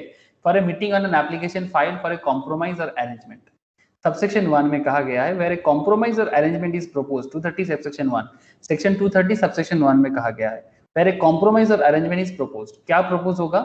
ए कंपनी एंड इट्स क्रेडिटर्स और any class of them, next company and its member और any class of them, company और क्रेडिटर के अंदर एडजस्टमेंट, ठीक है, और कंपनी और मेंबर के अंदर एडजस्टमेंट। ट्रिब्यूनल में ऑन द एप्लीकेशन कंपनी और क्रेडिटर और मेंबर ऑफ द कंपनी, और कौन रहेगा sir? Liquidator in case of company is into voluntary liquidation. Liquidator वो होते हैं जो कंपनी का बंद करने का प्रोसेस में आते हैं। कंपनी को बंद करवाना हो उसमें सीएस का काम होता है, सीए होता है, वैल्यूअर होते हैं, वो लिक्विडेटर के तौर पे आते हैं और कंपनी को वॉलंटरीली लिक्विडेट करते हैं, जो कंपनी अपने आप को आगे कंटिन्यू नहीं करना चाहता। इन दैट केस लिक्विडेटर का रोल प्ले बहुत ज्यादा होता है। Order of meeting of creditors और क्लास ऑफ क्रेडिटर्स और द मेंबर्स और class of members. Class of members जैसे कि equity share, preference shares, creditors मतलब short term creditors, long term creditors, जो भी जिस तरह का क्रेडिटर हो, सिक्योर्ड क्रेडिटर्स, अनसिक्योर्ड क्रेडिटर्स, जो भी क्रेडिटर हो, ठीक है, एज द केस में be to be called, held and conducted in such manner as the tribunal directs. Explanation for the purpose of this subsection arrangement includes reorganizations of the company's share capital by the consolidation of shares of different classes or by the division of shares into shares in different classes or by both these methods। मतलब shares को और divide करना, creditor को और divide करना, जो करना है करेगा, ठीक है। एनसीएलटी के बारे में वो मीटिंग में पता चलेगा भाई आगे आगे क्या हो सकता है, ठीक है। Disclosure by applicant, section subsection 2 में 230 सबसेक्शन 2 में एप्लीकेंट डिस्क्लोजर देगा। The company or any other person by whom an application is made shall disclose to the tribunal by affidavit. वो ट्रिब्यूनल को क्या बताएगा? या तो कंपनी या तो कोई भी मेंबर क्रेडिटर वो ट्रिब्यूनल को डिस्क्लोजर देगा, ट्रिब्यूनल को एफिडेविट करके डिस्क्लोजर देगा। All material facts relating to company, जो भी इंपॉर्टेंट फैक्ट होगा कंपनी के बारे में, such as the latest financial positions of the company. मैं आपको बार बार वही सब दिखा रहा हूँ ना, जब भी किसी का फाइनेंशियल पोजीशंस देखना है, ऐसे तो ये तो देखो सर, ये शेयर मार्केट साइट में मैं आपको दिखा रहा हूँ, ऐसे तो आपको कंपनी का एनुअल रिपोर्ट वगैरह देखना चाहिए, है ना। ये किसका है? वोडाफोन आइडिया का। ये देखो सर एनुअल रिपोर्ट दिखाई दे रहा है ना, financial year 20 annual report, 19 annual report. तो आप एनुअल रिपोर्ट से ही सारा का सारा डिटेल्स सबमिट कर सकते हो, है ना। तो ये सब तरीका है, एकदम आराम से आप अगर अकाउंट्स और फाइनेंस को समझते हो तो आप ये सब चीजें समझना कोई बड़ी बात नहीं है, एकदम चुपचाप बैठ के समझ सकते हो। जो लोग स्टॉक मार्केट इन्वेस्टर्स बनते हैं, जो लोग बैंक में काम करते हैं, लोन प्रोवाइडर के तौर पे काम करते हैं, उनको बैठे बैठे ये सब चीजें चेक करना होता है, लीगल मैटर्स देखना होता है, और फिर जो भी आगे प्रोसेस करना हो। All material facts relating to company, such as the latest financial positions of the company, the latest auditor's report on the accounts of the company, and the pendency of any investigation or proceeding against the company. हाँ sir, auditors report, company का financial positions, ये सब कहाँ मिलेगा? ये देखो sir, ये बात करता रहता हूँ मैं नॉर्मली, ये कंपनी अदानी का है सर, ये दिस इज अदानी का है, बहुत बार आप लोगों से बात करता हूँ। इसके नीचे थोड़ा सा जाओ, आपको कंपनी का जैसे कहाँ मिलता है, मैं आपको इसके स्टार्टिंग में दिखा देता हूँ। अगर आप एनुअल रिपोर्ट रीड करना सीख जाओगे ना, तो आपको आधा से ज़्यादा एरिया तो वहीं पर कवर हो जाता है। Look here, financial statement, integrated report, report के अंदर बिजनेस मॉडल, ठीक है, फिर आपको डायरेक्टर्स रिपोर्ट दिखाई दे रहा है ना, ये देखो डायरेक्टर्स रिपोर्ट, कॉर्पोरेट गवर्नेंस का रिपोर्ट मतलब सीएसआर का रिपोर्ट, बिजनेस रिस्पॉन्सिबिलिटी रिपोर्ट, और फिर फाइनेंशियल स्टेटमेंट। और फाइनेंशियल स्टेटमेंट के स्टार्टिंग में ही आपको ऑडिटर रिपोर्ट दिखेगा, ठीक है। ऑडिट, क्योंकि ऑडिटर तो फाइनेंशियल स्टेटमेंट ही चेक करने जाते हैं, तो इसलिए फाइनेंशियल स्टेटमेंट के स्टार्टिंग में ही आपको ऑडिटर रिपोर्ट दिखेगा। तो बोर्ड रिपोर्ट, ऑडिट रिपोर्ट, सारे के सारे चीजें जमा करना पड़ता है, ठीक है। तो point is very simple, all material facts आपको बताना पड़ेगा। अगर कुछ भी डिस्क्लोजर एप्लीकेंट जमा करेगा एनसीएलटी के पास, वो डिस्क्लोज करना पड़ेगा एफिडेविट करके। Reduction of share capital of the company if any included in the compromise of arrangement, अगर कुछ भी ऐसा हो रहा है कि शेयर कैपिटल को रिड्यूस किया जा रहा है। एनी स्कीम ऑफ कॉर्पोरेट डेब्ट रिस्ट्रक्चरिंग, कॉर्पोरेट डेब्ट मतलब मार्केट में कुछ कंपनी का डेब्ट वगैरह है, उसको रिस्ट्रक्चर करने के लिए कुछ भी हो रहा है, तो उसके बारे में भी डिस्क्लोज करना जरूरी है। Consented to by not less than 75%, मतलब basically sir secured creditor in value, मतलब 75% से कम नहीं होना चाहिए। मतलब जिन सिक्योर्ड क्रेडिटर का जो टोटल वैल्यूएशन है, मतलब टोटल सिक्योर्ड क्रेडिटर का जो भी टोटल 75% वैल्यूएशन, 75% से ज्यादा वैल्यूएशन का सिक्योर्ड क्रेडिट इसके अंदर होना चाहिए। एनी स्कीम ऑफ कॉर्पोरेट डेब्ट रिस्ट्रक्चरिंग, अनसिक्योर्ड क्रेडिट में नहीं, सिक्योर्ड क्रेडिट में। और सिक्योर्ड क्रेडिट मतलब सर चार्ज ना, आप लोग जानते हो सिक्योर्ड क्रेडिट मतलब चार्ज, कंपनी के एसेट्स पे क्रेडिटर का हक होता है, किसी ना किसी एसेट पे चार्ज क्रिएट किया जाता है। ये सब तो आप लोग जानते हो सर, किस तरह से चार्ज क्रिएट होता है, याद है कि नहीं है चार्ज, बोलो। अरे चार्ज याद है कि नहीं है? Yes sir. Yes sir. Okay sir, भूलना नहीं है सर, सब कुछ कनेक्टेड है। Creditor's responsibility statement in the prescribed form, safeguard for the protection of other secured and unsecured creditor, report by the auditor that the fund requirement of the company after the corporate debt restructuring, मतलब जो भी market में इनका loan है, डेप्ट है, उसके बारे में ऑडिटर क्या कहते हैं, as approved shall confirm to the liquidity test, मतलब मार्केट में कंपनी का लिक्विडिटी कितना है, मतलब कंपनी का करेंट एसेट, स्टॉक वगैरह सब कितना पोजीशंस पे है, मतलब क्या कंपनी अपना लोन वापस कर पाएगा, मार्केट में जो डेब्ट लिया है क्या डेब्ट रीपे करने का ताकत है, that is called liquidity test, ठीक है। इसके लिए लिक्विड रेशियो टेस्ट किया जाता है सिंपल अकाउंट्स में। लिक्विड रेशियो मींस सिंपल, सबसे पॉपुलर रेशियो है current asset by current liability ratio, और भी रेशियोज है, but this is very popular ratio test, जिसके थ्रू से कंपनी का लिक्विडिटी टेस्ट होता है, based upon the estimates provided to them by the board, where the company proposed to adopt the corporate debt restructuring, अगर company डेब्ट restructuring का proposals रखते हैं, गाइडलाइन स्पेसिफाइड बाय आरबीआई, जो भी डेब्ट रिस्ट्रक्चर करेगा सब एज पर आरबीआई के थ्रू से होगा, ठीक है। रिजर्व बैंक ऑफ इंडिया किस तरह का गाइडलाइंस प्रोवाइड करते हैं टू दैट इफेक्ट, वो देखना पड़ेगा। Valuation report in respect of the shares and reportedly all assets, company का शेयर का वैल्यूएशन करना होता है। जब बिजनेस गिर जाते हैं तब वैल्यूएशन अलग होते हैं, जब मार्केट में ग्रोथ होता है तब वैल्यूएशन अलग होते हैं। जैसे अगर जोमेटो का वैल्यूएशन अगर आप मार्केट में देखोगे, तो जोमेटो का रिसेंट वैल्यूएशन बता कितना रहा है सर, खबर मिला आप लोगों को? जोमेटो लिस्टेड हो चुका है, जोमेटो मार्केट में लिस्टेड हो चुका है ना सर, जानते कि नहीं जानते आप लोग? हेलो, क्या मेरा आवाज आ रहा है सर आप लोगों को? है दादा। ठीक है, तो जोमेटो मार्केट में लिस्टेड आ चुका है, और 76 में आया था, तो 125-130 के आसपास लिस्टिंग है, ऑलमोस्ट मतलब 120 के आसपास लिस्टिंग हुआ है, तो गेन तो होगा ही। अब देखो क्या होता है आगे, थोड़ा गिरने का चांसेस है, बिकॉज प्रॉफिट बुकिंग चलेगा, उसके बाद फिर से लॉन्ग टर्म में ग्रोथ होने का चांसेस मुझे लगता है। तो जोमेटो का जो वैल्यूएशन है, जोमेटो का जो वैल्यूएशन ऑलमोस्ट 60,000 करोड़ का, जिस तरह से कंपनी में मतलब पैसा मतलब कैपिटल डाला गया है, ठीक है, जिस तरह से कंपनी में कैपिटल डाला गया है, तो जोमेटो का वैल्यूएशन ऑलमोस्ट 60,000 करोड़, अभी ढूंढना पड़ेगा थोड़ा, बट आप ढूंढ सकते हो कंपनीज के साइड में जाके।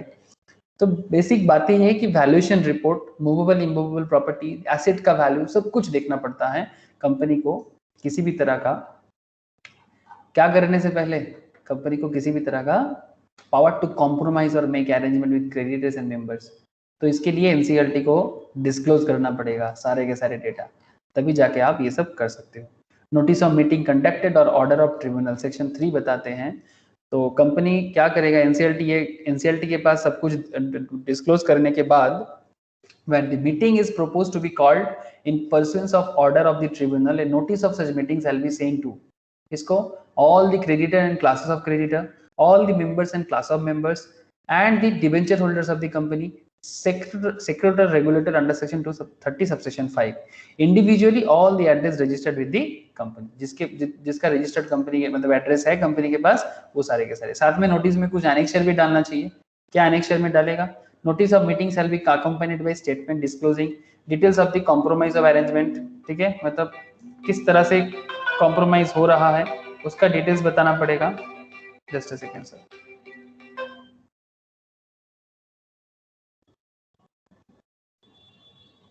Just a second.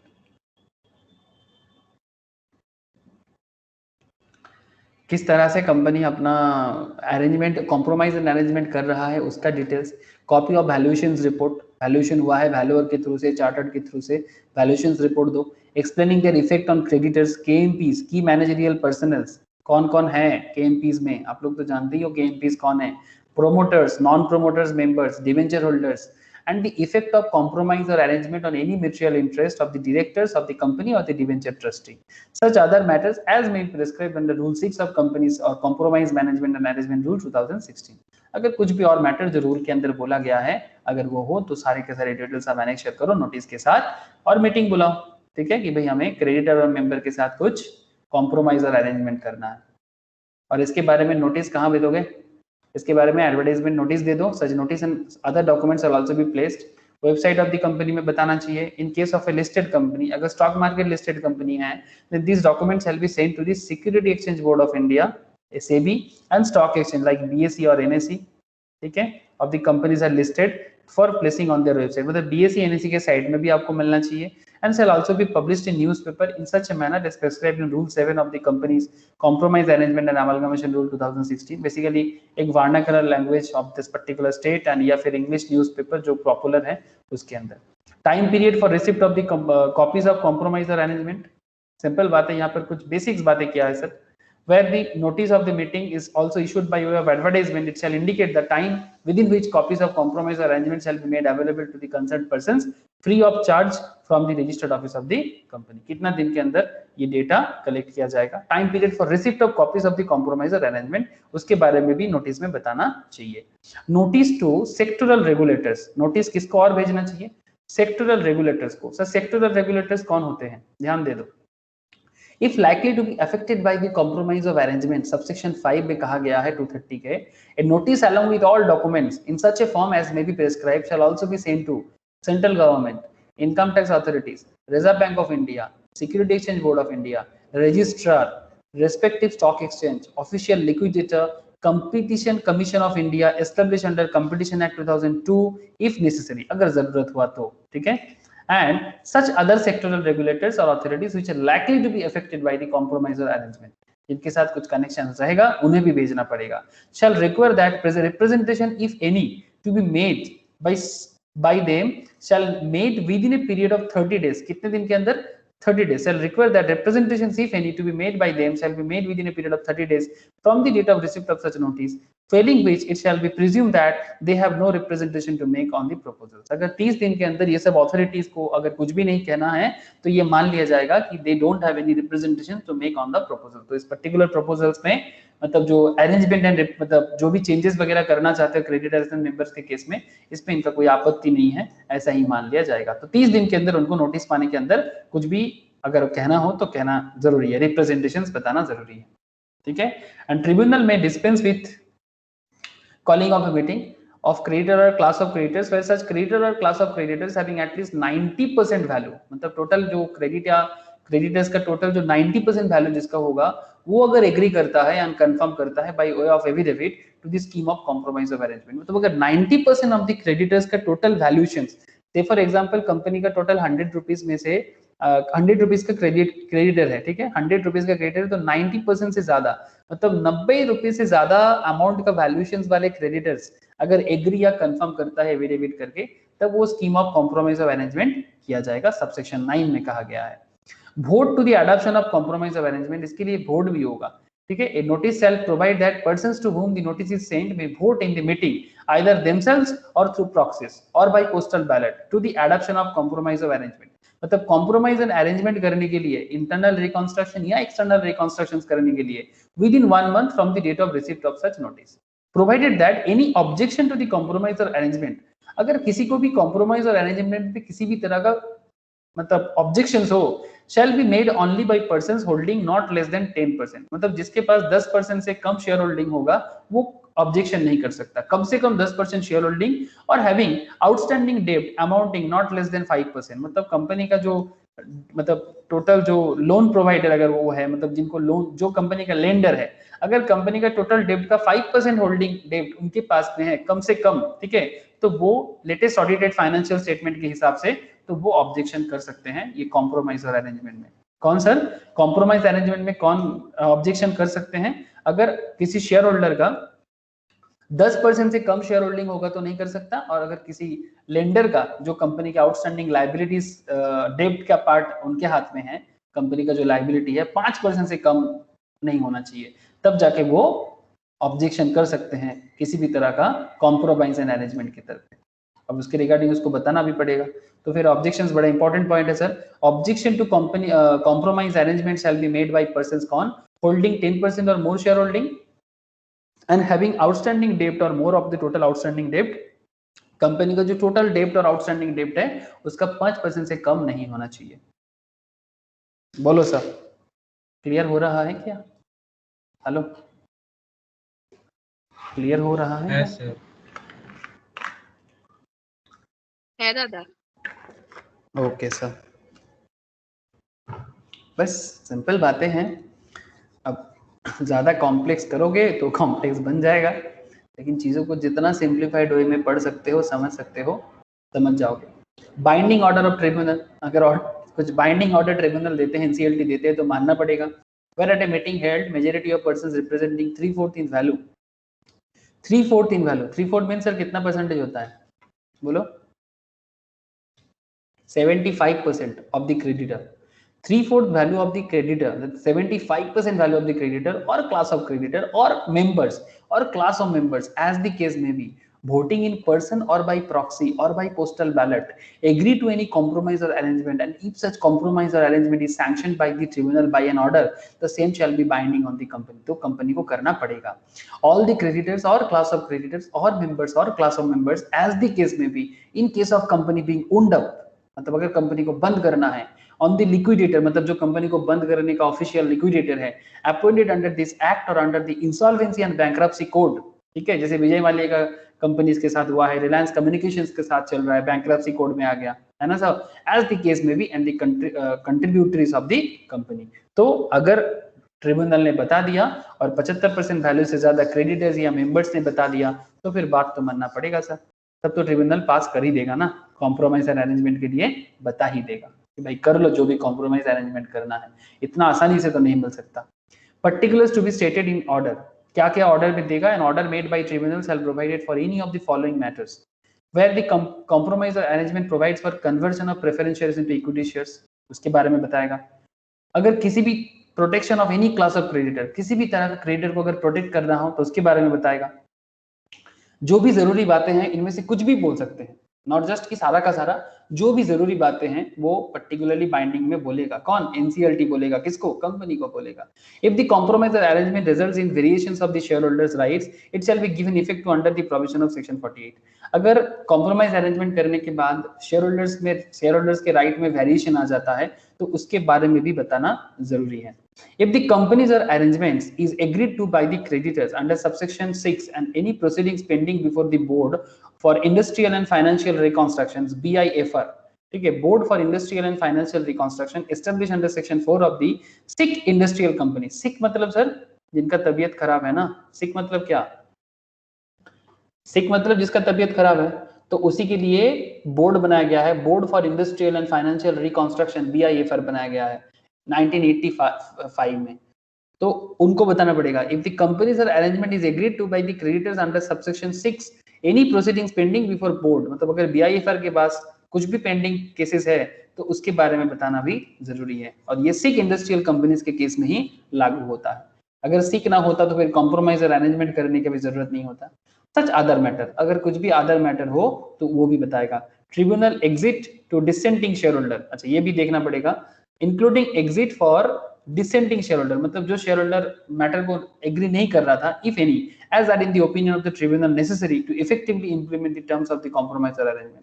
जो डिसेंट करेगा, एसेंट मतलब जो एग्री करता है, डिसेंट मतलब जो डिसएग्री करता है, अगर उन्होंने भी कुछ कहा है तो वो भी कंपनीज को बताना एनसीएलटी के लिए जरूरी है। Provided that no compromise or arrangement shall be sanctioned by the tribunal unless a certificate by the company's auditor has been filed with tribunal। अगर कंपनीज ऑडिटर का सर्टिफिकेट अगर ट्रिब्यूनल के पास फाइल नहीं हुआ है टू दैट इफेक्ट, ठीक है, तब तक नहीं हो सकता। That the accounting treatment if any proposed in the scheme of compromise or arrangement is in conformity with the accounting standard prescribed under section 133। मतलब सारा का सारा accounting system as per accounting standards हुआ है कि नहीं, जो institute of chartered accountants of India issue करता है, वो भी देखना जरूरी है। Filing of order of tribunal with registrar, filing of order of tribunal with registrar, the order of the tribunal shall be filed with registrar by the company, कितने दिन के अंदर, 30 days के अंदर of the receipt of the order, order मिलने के बाद 30 दिन के अंदर रजिस्टर ऑफ कंपनीज के पास फाइल कर लो। exemption in relation to buyback of securities, no compromise or arrangement in respect of any buyback of securities under this section shall be sanctioned by the tribunal unless such buyback is accordance with the provision of section 68। अगर section 68 के हिसाब से, मतलब जो हम लोग पहले ही पढ़ चुके हैं बाईबैक, अगर एज पर सेक्शन 68 बाईबैक हो रहा है तो no issue is there, but अगर किसी और कारण से बाईबैक हो रहा है जो प्रोविजंस ऑफ सेक्शन 68 को फुलफिल नहीं करता है, तो फिर उसके साथ इस पर्टिकुलर का कोई कनेक्शन नहीं है। No compromise or agreement is respect of buyback of securities under this section shall be sanctioned by the tribunal unless such buyback is according to the provision of section 68। अगर सब कुछ provision of section 68 के हिसाब से हो रहा है तो फिर no problem, otherwise exemption relation to buyback हो सकता है। मतलब ये सारा का सारा कॉम्प्रोमाइज के साथ साथ अब बाईबैक के लिए ये पर्टिकुलर रिलेशन काम नहीं करेगा, एग्जेम्पशंस मिल जाएगा relation to buyback of securities, ठीक है। बट अगर सेक्शन 68 के साथ मतलब नहीं बनता है तो ही बाई मतलब एग्जेम्पशंस तभी मिलेगा अगर सेक्शन 68 को मान के बाईबैक हो रहा है। तो अगर सेक्शन 68 मान के बाईबैक नहीं हो रहा है तो फिर एग्जेम्पशंस नहीं मिलेगा, मतलब कॉम्प्रोमाइज एंड अरेंजमेंट करने को नहीं मिलेगा, ठीक है। Inclusion of take over offer, any compromise or arrangement may include takeover offer made in such manner as may be prescribed, provided that in case of listed companies, जो company stock market listed है, takeover offer shall be as per the regulations framed by SEBI, ठीक है। SEBI जिस तरह से take over करने के बारे में कहा है उसी तरह से टेक ओवर करने के प्रेस्क्राइब करना पड़ेगा, ठीक है। और applications of tribunal by agreed party, application of tribunal by agreed party, agreed मतलब सर जिसके साथ कुछ खराब हो रहा है, subsection 12 of section 230, and agreed party में make an application to the tribunal in the event of any grievance, grievance मतलब जहां प्रॉब्लम सॉल्व होता है, ठीक है, ग्रीवेंस रिड्रेसल प्रोसीड्यूर, जहां पर प्रॉब्लम सॉल्व करने के लिए आप एप्लीकेशन डाल सकते हो। तो ट्रिब्यूनल का जो ग्रीवेंसेस है, tribunal in the event of any grievances with respect to the takeover offer of the companies other than listed companies को छोड़ के in such a manner as may be prescribed and the tribunal may on application pass such order as it may deem fit. For explanation, for the removal of doubts, it is hereby declared that provision of section 66 shall not apply to the reduction of share capital effected in pursuance with the order of tribunal under these sections. Since reduction of share capital requires an application to tribunal by company after passing SR, that is special resolution, and on confirmation by tribunal, reduction of share capital gets effected. However, in case of compromise under 230, if that result into reduction of capital, compliance of section 66 is not required to be made separately in such cases। मतलब basically यहाँ पर बात चल रहा है sir, अगर किसी को भी किसी भी तरह का दिक्कत है तो एनसीएलटी में ग्रीवेंस में बोल सकता है टेकन ओवर के बारे में, तो इन दैट केस मतलब जो अपना एनसीएलटी है वो उस मैटर पे बात को देख सकता है और ऑर्डर भी दे सकता है, ठीक है, यहाँ पर एक एग्जाम्पल्स है, आप लोगों का थोड़ा डाउट क्लियर हो जाएगा जो भी इतना देर से हम लोग पढ़ रहे हैं। देखो sir, internal limited applied to the tribunal, internal limited applied to the tribunal for a scheme of arrangement between company and its members under section 230 of the Companies Act 2013. Accordingly, a meeting was ordered by the tribunal to be conducted between the company and its members regarding the scheme of arrangement. Few of the members of the company to whom notice was sent have some objections to be made to the scheme of arrangement. किसी members को objections है. State as to who can make objection to scheme of arrangement and period allowed for making such objections. I think आप समझ ही गए हैं sir, 10% और 5% वाला case है ना? As per the provision of section 230 subsection 4 of the Act, a notice shall provide that persons to whom the notice is sent may vote in the meeting to the adoption of the compromise or arrangement within 1 month of the date of receipt of such notice, provided that any objection to the compromise or arrangement shall be made only by persons holding not less than 10% of the shareholding or having outstanding debt amounting not less than 5% of the total outstanding debt as per the latest audited financial statement. Okay sir, समझ में आया sir questions? Objections basically जो मैं questions up to section 230 के basis में ये जो arrangement and compromise का जो बात चल रहा है, समझ आ रहा है सर? है sir.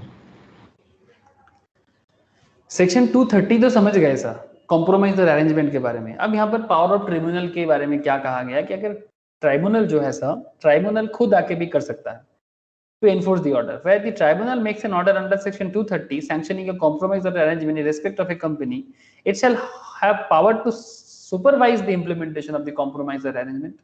May at the time of this making such order or at the time of thereafter give such direction in regard to any matter or make such modification in the compromise or arrangement as it may consider necessary for the proper implementation of the compromise or arrangement. मतलब अगर NCLT को किसी भी matter में लगता है कि भाई इसमें कुछ चेंजेस करना चाहिए तो एज पर सेक्शन 231 उसके पास वो पावर है तो वो चेंजेस कर सकता है, सिंपल, ठीक है। And winding up order by tribunal, ये भी देख लो कि अगर ट्राइब्यूनल को लगता है कि भाई बिजनेस को वाइंडिंग अप कर लेना चाहिए तो भी वो बोल सकता है।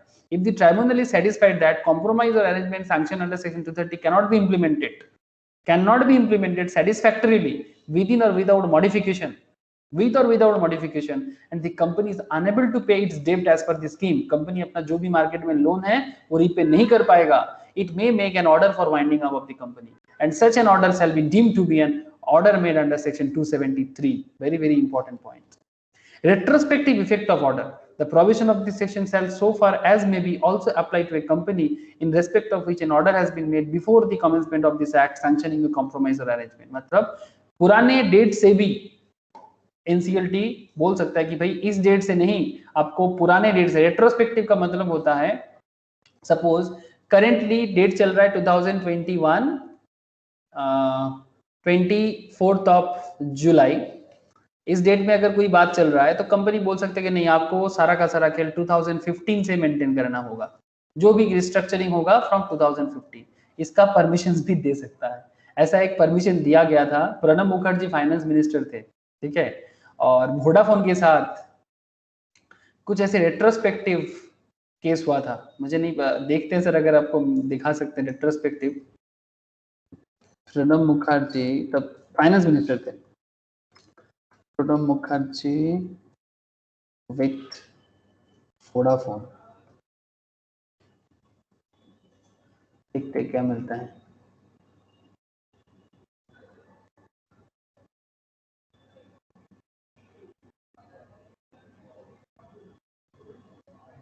एक मिल रहा था ये वाला, Pranab Mukherjee defence Vodafone tax says company was informed of it, ठीक है। इसमें कुछ केस हुआ था जिसमें प्रणब मुखर्जी मतलब रेट्रोस्पेक्टिव वे में टैक्स बोला था वोडाफोन के केस में, ठीक है। आप लोग चाहो तो बाद में इस केस को एक बार फिर से देख सकते हो, ठीक है। तो मुझे याद आ गया रेट्रोस्पेक्टिव के बारे में, इसलिए मुझे बताया आपको। ओके, देखो merger and amalgamation of company section 232, sir समझ आ रहा है कि नहीं आ रहा है? जल्दी बोलो, जल्दी बोलो सर, समझ आ रहा है कि नहीं आ रहा है? दादा। हाँ ज्योति, नंदिनी बोलो सर। हाँ सर। Yes sir. Okay sir. Priyatama समझ आ रहा है? हाँ sir. Okay. Merger and amalgamation of companies के बारे में सेक्शन 232 क्या कहता है सर सेक्शन 232 ज्यादा कुछ नहीं कहता। सेक्शन 232 क्या कहता है, ये मार्जर के बारे में बात करता है, अमलगमेशन के बारे में बात करता है। ठीक है, सेक्शन 232 बोलता है 2013 empowers NCLT to order merger और amalgamation। NCLT को पावर देता है कि जो मार्जर एंड अमलगमेशन के बिहाफ में काम कर सके। Filing of an applications for purpose of reconstruction or companies involving merger, amalgamations or transfer of undertaking, property, etc.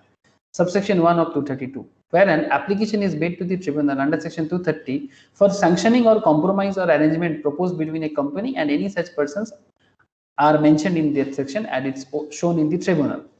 That the compromise or arrangement has been proposed for the purpose of or in the connection with a scheme for the reconstruction of the company or companies involving merger of the amalgamation of any two or more companies, दो से ज्यादा company को amalgamate करना या merge करना, that under the scheme that whole or any part of the undertaking, पूरा या किसी part of the undertaking, property of liabilities of any company hereinafter referred to as the transferor company is required to be transferred to another company. Transferor company अपना जो भी assets liabilities है किसी और को ट्रांसफर करेगा, कि जिसको ट्रांसफर करेगा वो क्या है, hereinafter referred to as the transferee company और is proposed to be divided among the transferred to two or more companies। इन्हीं को बोला जा रहा है दो और दो से ज्यादा कंपनीज के बीच में ये खेल खेला जाएगा। ठीक है, circulation of information for the meeting of the margin companies, इसका जो मीटिंग होगा मार्जिंग जो भी होगा, the companies in respect of which division is proposed, subsection 2 में, where an order has been made by tribunal as above, margin companies or the companies in respect of which a division is proposed shall be required to circulate the following for the meeting ordered by the tribunal। एक draft scheme है, ये पढ़ लो, थोड़ा समझ आ जाएगा, थोड़ा क्यों अच्छे से समझ आ जाएगा कि खेल क्या है। ये ड्राफ्ट स्कीम देखो, draft of the proposed terms of the scheme देखो, drawn up and adapted by the directors of the margin company। Margin company का डायरेक्टर जो होगा उनको ये पूरा का पूरा खेल अडॉप्ट करना पड़ेगा। Confirmation of filing of draft scheme, इसका कंफर्मेशन होगा, एक copy of the draft scheme has been filed with registrar. जो भी ड्राफ्ट होगा कंपनीज के बीच में, जो भी मार्जिन होगा उसकी डिटेल्स रजिस्टर ऑफ कंपनीज के पास में होना चाहिए। Report adopted by the directors, पहले क्या था, draft of the proposed terms of the scheme, फिर हो गया confirmation of the filing of draft scheme and फिर हो जाता है report adopted by the directors, report of the margin companies explaining effect of compromise on shareholders, key managerial personnel, promoters, non-promoters, shareholders, laying out in particular the share exchange ratio, specifying any special valuation difficulties, जो भी है वो report directors को adopt करना पड़ेगा। Report the expert with regard to valuation, मतलब जो valuer है उसको एक्सपर्ट्स का वैल्यूएशंस का रिपोर्ट होना जरूरी है। एंड फिर उसके साथ साथ सप्लीमेंट्री अकाउंटिंग स्टेटमेंट के तौर पे, if the last annual accounts of any merging company relate to a financial year ending more than 6 months, अगर 6 महीने से ज्यादा हो गया before the first meeting of the company summoned for the purpose of approving the scheme. That इसका मतलब बोला जा रहा है सर ऐसे तो वैल्यूएशन हो जाएगा, बट साथ में सपोज मानो कि ए कंपनी और बी कंपनी के बीच में मार्जिन चल रहा है, अब मार्ज होने के बाद if the last annual accounts of any merging company relate to a financial year ending more than 6 months, जिसका 6 महीना कवर हो चुका है before the first meeting, first meeting मतलब एजीएम से पहले 6 महीना हो चुका है और कंपनी का अकाउंट्स आ चुका है, तो वो वाला अकाउंटिंग स्टेटमेंट भी जमा करने के लिए बोला जा रहा है। तो ये हो जाता है आपका draft of the proposed terms of the scheme, जो अमलगमेशन और मर्जर करने के टाइम पे, ठीक है, एनसीएलटी को एम्पावर दिया जाता है कि भाई आप ये सब डिटेल्स चेक करो और फिर मार्जिन के लिए आगे बढ़ो। Order of tribunal on the agreement of compromise of arrangement, subsection 3 कहते हैं, the tribunal after satisfying itself that the procedure specified in subsection 1 and 2 has been complied with, may by order sanction the compromise arrangement or by subsequent order make provisions for the following matters। तो देखो क्या following matters में provisions बनाते हैं। Look, order of tribunal, tribunal का order देख लो फटाफट, एकदम सटासट समझ आ जाएगा, कुछ नहीं है, इतना देर से यही तो पढ़ रहे थे। ऑर्डर ऑफ ट्रिब्यूनल में क्या आ गया सर इसमें इतना सारा चीजें आ गया। सर्टिफिकेट बाय कंपनीज ऑडिटर जरूरी है, डेट ऑफ ट्रांसफर जरूरी है, ट्रांसफर ऑफ इंस्ट्रूमेंट्स जरूरी है, लीगल प्रोसीडिंग्स जरूरी है, डिसोल्यूशंस के बारे में बोला वो भी इंपॉर्टेंट है, प्रोविजंस ऑफ डिसेंट पर्संस, अगर कोई डिसेंट पर्संस है उनके लिए क्या प्रोविजंस मेंटेन करना है वो भी ट्राइब्यूनल देखेगा। एनआरआई होल्डर अगर कोई स्टॉक का है तो उसको भी देखना पड़ेगा। एम्प्लॉई ट्रांसफर अगर दोनों कंपनीज के बीच में, लिस्टेड कंपनी है कि अनलिस्टेड कंपनीज है वो देखना पड़ेगा, fees in authorise share capital उसका क्या फीस वगैरह है, and certificate by companies auditor. ये सारा का सारा पावर किसके हाथ में है, ऑर्डर ऑफ ट्रिब्यूनल के हाथ में है। ट्रिब्यूनल जैसा बोलेगा वैसा ही काम होगा, ठीक है। The transfer to the transferring company, the transfer to the transferring company of the whole or any part of the undertaking property or liability of the transferor company from the date to be determined by the parties unless the tribunal for reasons to be recorded by in writing decided otherwise। तो basic बातें हैं सब। allotment of or appropriation of the transferring company, the continuation by or against a transferring company or any legal proceeding, dissolution without winding up, winding up ना करके भी dissolution हो सकता है ऑफ एनी ट्रांसफरर कंपनी, वो भी tribunal बता सकता है। The provisions to be made for any persons, okay. तो सर बात क्या होता है ये मैं आपको आगे बताता हूँ। In scheme of involving merger, और साथ में ये एक पॉइंट आएगा sir, power to acquire share of share holder dissenting from scheme और कॉन्ट्रैक्ट अप्रूव्ड बाय मेजॉरिटी। तो 235 का एरिया है, उसके बारे में मैं डिस्कस करता हूँ। And purchase of minority share holding, it's another important point. और क्या बात करना चाहिए, power of central government to provide for amalgamation of companies in public interest, 237 में बोला है, ठीक है। और एक पॉइंट है sir, registration of offer of scheme involving transfer of shares, ठीक है, 238। और ये एक fast track mode of merger और अमलगमेशन का सर्टेन कंपनीज का ये बताया गया है। तो ये कुछ पॉइंट है। Liability of officer in respect of offences committed prior to merger amalgamation and reservation of books and papers of amalgamated company. तो यही कुछ पॉइंट्स है जो आपको एक बार गो थ्रू करना चाहिए। तो ठीक है सर, एक सेकेंड रुक जाओ, मैं वो भी बता देता हूँ। Just a second sir, drinks break, थोड़ा सा ड्रिंक्स ब्रेक हो गया, 2 मिनट। सर बीच में इतना बता दो, समझ आ रहा है कि नहीं आ रहा है, बोलो।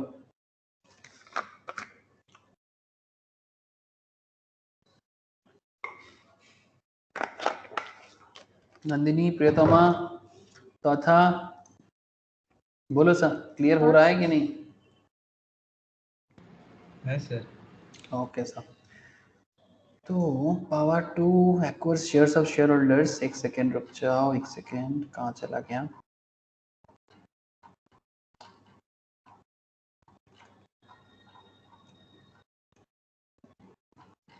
अच्छा, ये पॉइंट तो यहाँ पर नीचे डिस्कस किया गया है, एक बार प्लीज गो थ्रू कर लेना, ठीक है। मैं आप लोगों को 35 में ले चलता हूँ, ठीक है। आप लोग प्लीज एक बार just point to point go through करना, आपको समझ आ जाएगा। यहाँ पर एक पॉइंट है सर, देखो ये पॉइंट देखो, in scheme of involving merger, in scheme of involving a merger, जब मार्जर होता है, मार्जर में क्या होता है देखो sir, where under the scheme the undertaking property and liabilities of one or more companies including the company in respect of which the compromise or arrangement is proposed are to be transferred to another existing company. It is a merger by absorption. जैसे कि WhatsApp का सारा asset liability किसने ले लिया sir? WhatsApp का सारा asset liability किसने ले लिया, बोलो? फेसबुक। एग्जैक्टली, तो ये क्या हो गया, एब्जॉर्प्शन हो गया ना, ठीक है। Where the under the scheme the undertaking property and liabilities of one or more companies including the company in respect of which the compromise or arrangement is proposed are to be transferred to another existing company, it is a merger by absorption. Where the undertaking property and liabilities of two or more companies including the company in respect of which the compromise or arrangement is proposed are to be transferred to a new company. जैसे Vodafone and Idea दोनों merge हुआ और merge होके क्या बना, Vi, it is a merger by formation of a new company. तो ऐसा आप लोगों के पास काफी सारा एग्जांपल्स आप ढूंढ सकते हो, आप ऑनलाइन में क्वेरीज बनाओ, ठीक है, गूगल करो और आप ढूंढो कि सर कितना सारा कंपनीज इस तरह से न्यू कंपनी में बदला है, कितना कंपनीज पुराने कंपनी में ही रह गया है, ठीक है। आपको बहुत सारा एग्जाम्पल्स मिलेगा। एक सीबागागी का एक एग्जाम्पल्स है, मुझे अभी याद नहीं आ रहा है, मैं बाद में आप लोगों को याद आएगा तो बोलूंगा, ठीक है। तो मेनली पॉइंट इज दैट कि existing companies transferred property and liabilities to existing company.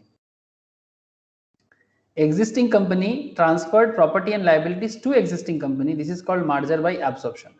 Existing company transferred property and liabilities to new company. This is called merger by formation of a new company. ठीक है, मतलब पुराने company के पास जो भी था वो पुराने कंपनी के पास ही रह गया, बस एक कंपनी ट्रांसफर था, एक कंपनी ट्रांसफर ही था। लेकिन कंपनी वही हो गया है, जो था वही है। मतलब बिग बाजार अगर रिलायंस को एक्वाइज किया है, परचेज किया है अगर बिग बाजार को, तो बिग बाजार अभी नहीं है, वो रिलायंस ही है। शायद वो उसका ब्रांड नेम यूज कर रहा है, बट एग्जिस्टिंग कंपनी के पास ही रह गया है। बट वोडाफोन आइडिया के केस में आप लोगों ने देखा कि न्यू कंपनी आया है। ऐसे बहुत सारा बैंक मार्जर हो गया है, बहुत सारा बैंक मार्जर हो गया है। जैसे स्टेट बैंक ऑफ इंडिया के अंदर 6 सब्सिडियरी हुआ करता था, आप लोग नाम सुने होंगे, बोल पाओगे कोई? स्टेट बैंक ऑफ इंडिया का 6 सब्सिडियरी कंपनी, बट वो सभी को एसबीआई के साथ मार्ज कर दिया गया। नाम बताओ। स्टेट बैंक ऑफ हैदराबाद, स्टेट बैंक ऑफ ट्रावंकोर, नाम सुने कि नहीं सुने? स्टेट बैंक ऑफ लुधियाना, ठीक है, इस तरह का state Bank of Jammu and Kashmir, ठीक है, एसबीबीजे, ऐसा करके टोटल 5-6 बैंक था total state Bank of India के अंदर। लेकिन 2016 या 17 में मोस्ट प्रोबेबली सारे के सारे बैंक को मार्ज कर दिया गया एसबीआई के साथ। तो एग्जिस्टिंग कंपनीज का शेयर एग्जिस्टिंग कंपनीज के पास ही रह गया, न्यू कंपनी तो कुछ नहीं बना, एसबीआई था, एसबीआई रह गया, बट वो क्या हो गया, एब्जॉर्प्शन हो गया मार्ज करके, न्यू कंपनी नहीं बना। जानते हैं सर आप लोग? हेलो, सुने कि नहीं सुने? है सर। अगर सुने हो तो बहुत बढ़िया, नहीं सुने हो तो अब सुन लिया। Power to acquire shares of share holder dissenting from scheme और contract approved by majority. Section 235 क्या कहता है? Basic requirements as to acquisitions of shares, subsection 1, the scheme or contract involving the transfer of shares or any class of shares in a company, the transferor company to another company, transferee company, has been approved by the holders of not less than 9/10 in value of the shares whose transfer is involved। मतलब at least 9/10 मतलब कितना percentage बोलो तो? 90% कम से कम होना चाहिए, तभी जाके ट्रांसफर होगा। अदरवाइज अगर 90% of the total value of the मतलब ट्रांसफरर और ट्रांसफरी कंपनीज के बीच में शेयर होल्डर्स का अप्रूवल अगर नहीं मिलेगा तब नहीं हो सकता, ठीक है। Basic requirement as to acquisitions of shares, the scheme of contract involving the transfer of shares or any class of shares in a company to another company has been approved by the holders of 90th मतलब 90th मतलब कम से कम not less than 9/10 of the value of the shares whose transfer is involved, तभी जाके आपको होगा। The approval from 9 more than मतलब above 10 मतलब not less than equals to 90% या फिर 19 shareholders in value shall be received within 4 months after making of an offer in that behalf of the transferee company, ठीक है, तभी जाके ये possible हो सकता है। और साथ में ये भी देख लो, the shares already held by the date of the transferee company or by a nominee of the transferee company, मतलब ट्रांसफरी कंपनी ने अगर किसी ने नॉमिनी करके रखा था और इट सब्सिडियरी कंपनी, जैसे स्टेट बैंक का सब्सिडियरी मैंने आपको बताया 6 था, shall not counted for this purpose, the transferee company shall express his desires to acquire the remaining shares of dissenting shareholders, मतलब जो शेयर होल्डर मतलब लेना नहीं चाहता, within 2 months after the expiry of the said 4 months and shall give notice in the prescribed manner to any dissenting shareholders that he desires to acquire his shares। मतलब basically point है कि sir आप किसी company में share holder हो और वो company किसी दूसरे कंपनी में बदल रहा है, लेकिन सर वो दूसरा जो कंपनी में आपका शेयर होल्डिंग है वो कोई सब्सिडियरी नहीं है, न्यू कंपनी बनेगा और आप चाहते हो कि आप लेना नहीं चाहते, बट कंपनी के पास 2 महीने का नोटिस पीरियड रहेगा, तो जो न्यू कंपनी बनेगा वो 2 महीने के अंदर आपका शेयर्स को एक्वायर कर सकता है, जो डिसेंटिंग मेंबर्स है। मतलब पहले आप डिसेंटिंग थे, पर 2 महीने टाइम आपके पास फिर भी रहेगा, उसके अंदर भी आप उस पर्टिकुलर कंपनी को मतलब कंपनी का शेयर होल्डर बन सकते हो और कंपनी के पास भी टाइम रहेगा, जो ट्रांसफरी कंपनी है वो डिसेंटिंग मेंबर्स का शेयर को होल्ड कर सकता है। इसी के बारे में यहाँ पर बोला है, ठीक है, एक बार प्लीज रीड करना, समझ जाओगे। The shares already held at the date of the offer by the transferee company, suppose आप कंपनी का शेयर होल्ड करते हो और by a nominee of the transferee company, suppose किसी का नॉमिनी भी है और इट सब्सिडियरी कंपनीज, इसको काउंट नहीं किया जाएगा। The transferee company shall express its desire to acquire the remaining shares of dissenting shareholders, वो अपना मतलब डिजायर बताएगा with in 2 months after the expiry of the said 4 months, मतलब जो ऊपर में 4 months का टाइम मिला था ना, the approval from 19th share holder मतलब मोर देन 90% शेयर होल्डर का अप्रूवल मिलने के बाद in value shall be received within 4 months after making an offer in that behalf of the transferee company, वो ले लेगा। बट जो dissenting share holder है मतलब जो कंपनी का शेयर होल्डिंग लेने के लिए राजी नहीं है, उनके लिए ये ट्रांसफरी कंपनी कितना टाइम लेगा और 2 महीना, दिस 4 months बीतने के बाद और 2 महीने का टाइम बताएगा, टू शैल गिव नोटिस भी देगा, प्रेस्क्राइब मैनर भी बताएगा डिसेंडिंग शेयर होल्डर को that it desires to acquire his shares. अगर उसके अंदर भी डिसेंडिंग शेयर होल्डर कंपनी का शेयर होल्डर बन जाए तो बन सकता है। समझ में कुछ आया कि नहीं आया? बोलो सर, समझ में कुछ आया कि नहीं आया? बोलो। Power to acquire shares or share holder dissenting from scheme और contract approved by majority. Majority ने अप्रूवल दिया, बट कुछ लोग है 10% साल ऑलमोस्ट लोग है जो अपना ओपिनियन नहीं दिया अप्रूवल के बारे में। तो इन दैट केस जो कंपनी ट्रांसफरी कंपनी जो बन रहा है, ठीक है, जो ट्रांसफरी कंपनी है, सपोज ए कंपनी और बी कंपनी, ए ट्रांसफरर है बट बी ट्रांसफरी है, ठीक है, तो ट्रांसफरी कंपनी का शेयर होल्डर सपोज मानो कि आप लोग बनना चाहते हो बट आई डोंट वांट, तो फिर कंपनी मेरे को ऑफर करेगा, ऐसे तो 4 महीने का टाइम है आप लोगों का शेयर ट्रांसफर करने का, बट मेरे को क्योंकि मैं डिसेंटिंग शेयर होल्डर हूं तो मेरे को और 2 महीने आती है, 4 मंथ्स चले जाने के बाद और 2 महीने के बाद भी कंपनी अपना डिजायर बताएगा कि अभी भी टाइम है, आप आ सकते हो, हमारा शेयर होल्डर बन सकते हो। बोलो सर, समझ में कुछ आया सेक्शन 235? अरे बोलो सर। हाँ sir.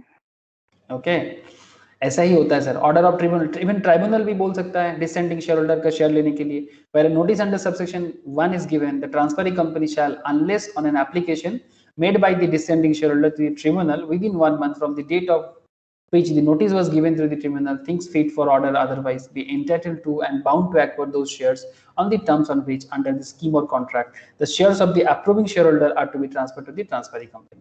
Application by dissenting share holder application डाल सकते हैं, ऑब्वियसली उनको तो हक है, बट मेजॉरिटी क्योंकि हाँ बोल दिया, 90% तो कम से कम हाँ बोल दिया ना सर, तो applications by dissenting share holder भी where a notice has been given by the transferring company on an application made by the dissenting shareholder and the tribunal has not made an order to the contrary, that is order made in favor of the company, the transferring company shall, on the expiry of 1 month from the date of which the notice has been given, मतलब ये company के favour में किया, dissenting share holder के favour में नहीं किया।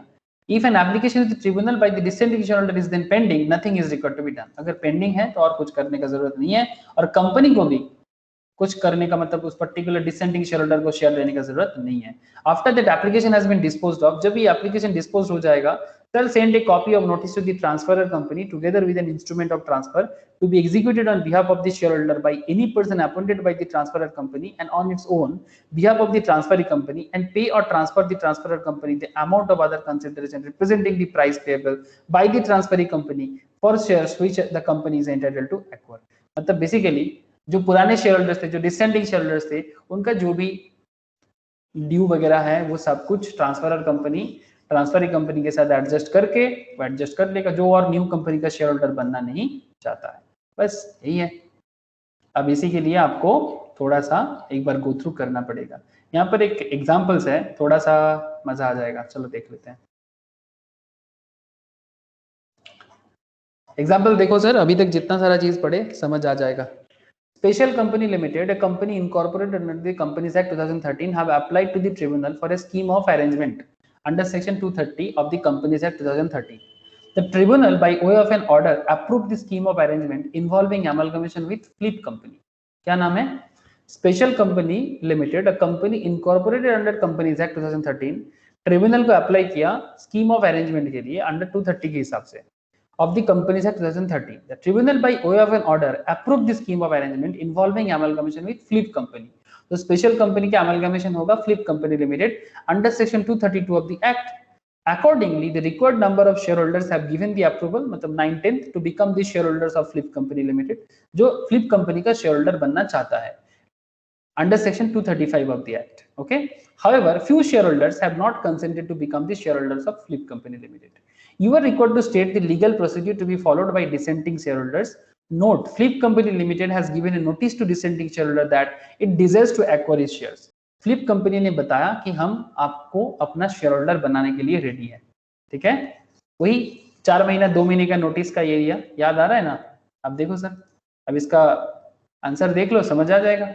As per the provision of 235 of the Act, where a notice by transferee company have been given to dissenting shareholder that it desires to acquire his shares, the dissenting shareholders may make an application to the tribunal within 1 month from the date on which the notice was given for the tribunal to pass an order otherwise than the acquisitions of shares by transferring company. Accordingly, the dissenting shareholder shall make an application to the tribunal to pass an order. Otherwise, then the acquisitions of shares by Flip Company Limited within a period of 1 month from the date of notice made by Flip Company. बस simple. As per the provision of section 235, क्या बताया sir? Where a notice by the transferring company have been given to the dissenting shareholders that it desires to acquire his shares, the dissenting shareholders क्या करेगा? Application डालेगा किसको? Tribunal को within 1 month from the date on which the notice was given. मतलब जब उनको notice मिलेगा उसके 1 महीने के अंदर वो ट्रिब्यूनल को नोटिस देगा to pass an order, otherwise then the acquisitions of share by transferring company. या तो आप ऑर्डर पास करो, नहीं तो ट्रांसफरिंग कंपनी एक्विजिशंस करने के लिए बोल रहा है. Accordingly the dissenting share holder, मतलब जो लेने नहीं चाह रहा था, shall make an application to the tribunal to pass an order, otherwise then the acquisitions of shares by flip company limited within a period of 1 month. मतलब tribunal बताने के बाद और 1 मंथ के अंदर वो फ्लिप कंपनी का share holder बन सकता है. बस सिंपल है.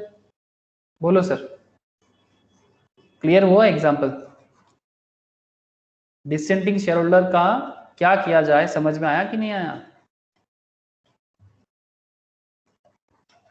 बोलो सर, बोलो. सेक्शन 235 क्लियर हो रहा है कि नहीं हो रहा है?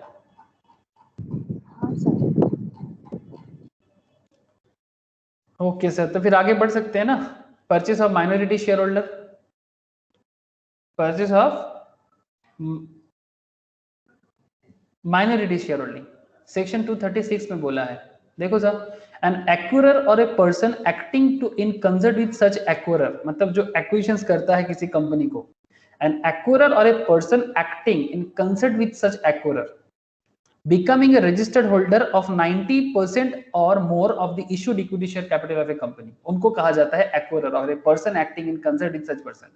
Any person or group of persons becoming a 90% majority of the holding 90% of the issued equity share capital of a company, उनको कहा जाता है any person or group of persons.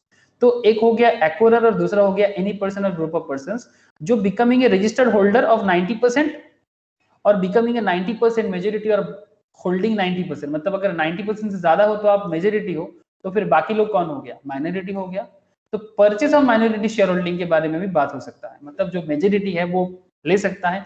Such acquirer persons or group of persons shall notify the company of their intention to buy the remaining equity shares.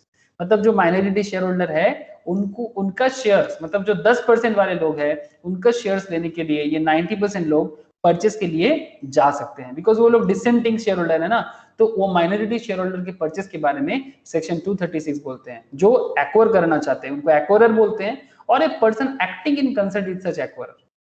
Any person और group of persons भी हो सकता है. Becoming a registered holder of 90%, वो लोग already 90% registered holder है और more of the issued equity share of the capital of the company, या फिर बिकमिंग ए 90% मेजोरिटी और holding 90% of the issued of equity share capital of the company. अगर इन दोनों में से कोई भी एक हो जाए तो वो लोग अपना ये जो इच्छा है कि माइनॉरिटी शेयर होल्डर जो 10% डिसेंटिंग शेयर होल्डर है उनका शेयर, जिनको माइनॉरिटी कहा जा रहा है, उनका शेयर लेने के बारे में वो जा सकते हैं. तो इसी के बारे में यहाँ पर सिंपली बोला हुआ है. जस्ट एक बार गो थ्रू कर लेना सब, मुझे नहीं लगता कोई प्रॉब्लम होगा बिकॉज एग्जाम्पल्स भी दिया हुआ है. जस्ट एक बार गो थ्रू कर लेना ये एग्जाम्पल्स. ओके, यहाँ पर सर सेक्शन 237 में power of central government to provide amalgamation of companies in public interest. ठीक है, अगर पब्लिक इंटरेस्ट का बात हो तो वो सेंट्रल गवर्नमेंट भी अमलगमेट कर सकते हैं. अगर पब्लिक इंटरेस्ट का बात हो तो सेंट्रल गवर्नमेंट भी अमलगमेट कर सकते हैं. उसके बारे में सेक्शन 237 कहा है. Central government may by order provide for amalgamation in the public interest. But the central government is satisfied that it is essential in the public interest that 2 or more companies should amalgamate, that the central government may by order notified in official gazette provide for the amalgamation of those companies into a single company with such constitution, with such property, powers, rights and interests, authorities and privilege, and with such liability, duty and obligation as may be specified. Sir, इसका एक recent examples बताओगे sir? Section 237 का एक recent examples बताओगे जो market में चल रहा है? सेंट्रल गवर्नमेंट क्या कर रहा है, किस चीज को 3-4 बैंक को मिला के एक बैंक में कन्वर्ट किया? रिसेंट बैंक का अमलगमेशन हुआ कि नहीं हुआ? हाँ सर. हाँ सर हुआ. हाँ, ऐसे बहुत सारा हुआ ना. Recent bank merger. हाँ बोलो. यूबीआई पीएनबी में किया. यस सर, 7 बैंक को मार्ज किया गया, इसके बारे में भी चर्चा चल रहा है. अब ज्यादातर जो भी है ये देखो, oriental bank of commerce, United bank of India Marge with PNB, syndicate bank merge with Canara bank, Andhra bank corporation merge with union bank of India, Allahabad bank merge with Indian bank. ऐसे बहुत सारा चल रहा है सर, जो central government public interest में कर रहा है, बिकॉज इतना ज्यादा लोन लेके बिजनेस का सिचुएशन बिगड़ रहा है, इसलिए गवर्नमेंट के पास भी कोई उपाय नहीं है। तो इसी के बारे में बोला है, एक बार please section wise go through करना बनता है। रजिस्ट्रेशन ऑफ ऑफर्स, कुछ डाउट रहेगा तो मैं बाद में बोलूंगा। Registration of offers of scheme involving transfer of shares, section 230 में जस्ट रजिस्ट्रेशन प्रोसेस के बारे में बोला है कि क्या प्रोसेस आप फॉलो करोगे। एंड सेक्शन 239 में reservation of books and papers of amalgamated companies, important point है, the books and papers of a company which has been amalgamated with or whose shares have been acquired by another company under this chapter shall not be disposed of without the prior permission of the central government। मतलब इसका जो भी papers वगैरह है कोई भी dispose नहीं कर सकता, आग नहीं लगा सकता सेंट्रल गवर्नमेंट के परमिशन के बिना। And before granting such permission that government may appoint a person to examine the books and papers और any of them for the purpose of ascertaining whether they contain any evidence of commissions of an offense in connection with the promotions or formations of the management of the affairs of the transferor company or its amalgamation or acquisitions of its shares। मतलब ये amalgamation के time पे किसी भी company का कोई भी officers किसी भी तरह का ऑफेंस, किसी भी तरह का मैनिपुलेशंस अगर करता है, वो सारा का सारा एविडेंस तो इसी पे होता है ना सर। तो ये एविडेंस आप डिस्पोज नहीं कर सकते without prior permission of central government. जब तक सेंट्रल गवर्नमेंट ना बोले तब तक नहीं हो सकता। अगर ऐसा कर दिया जाए तो liability of officers in respect of offense committed prior to merger or amalgamation etc section 240 कहते हैं retrospective effect of liability आ जाएगा। मतलब जहां जब पता चलेगा तब से नहीं, एकदम पुराने टाइम से जब से आपने ऑफेंस किया, notwithstanding anything in any other law for the time being in force, the liability in respect of offense committed under this act by officers in default of the transferor company prior to its merger and amalgamation or acquisition shall continue after such merger amalgamation or acquisitions। उसमें ये बोला गया है, ठीक है। मतलब basically इसके बारे में किसी भी तरह का कमिटमेंट, मतलब अगर दोष वगैरह करता है, ठीक है, तो उसके बारे में अभी कुछ फाइन के बारे में अभी तक बोला नहीं है। Anything in any other law for the time being in force, the liability in respect of offence committed under this act by the officers in default of the transferor company prior to its merger amalgamation of acquisition shall continue after such merger amalgamations. तो उसके लिए उनका liability बन जाएगा, जो भी पुराना liability है सारा का सारा देखा जाएगा, वो सेंट्रल गवर्नमेंट चेक करेगा, ठीक है, तो कितना हो सकता है। अच्छा यहाँ पर एक सेकंड,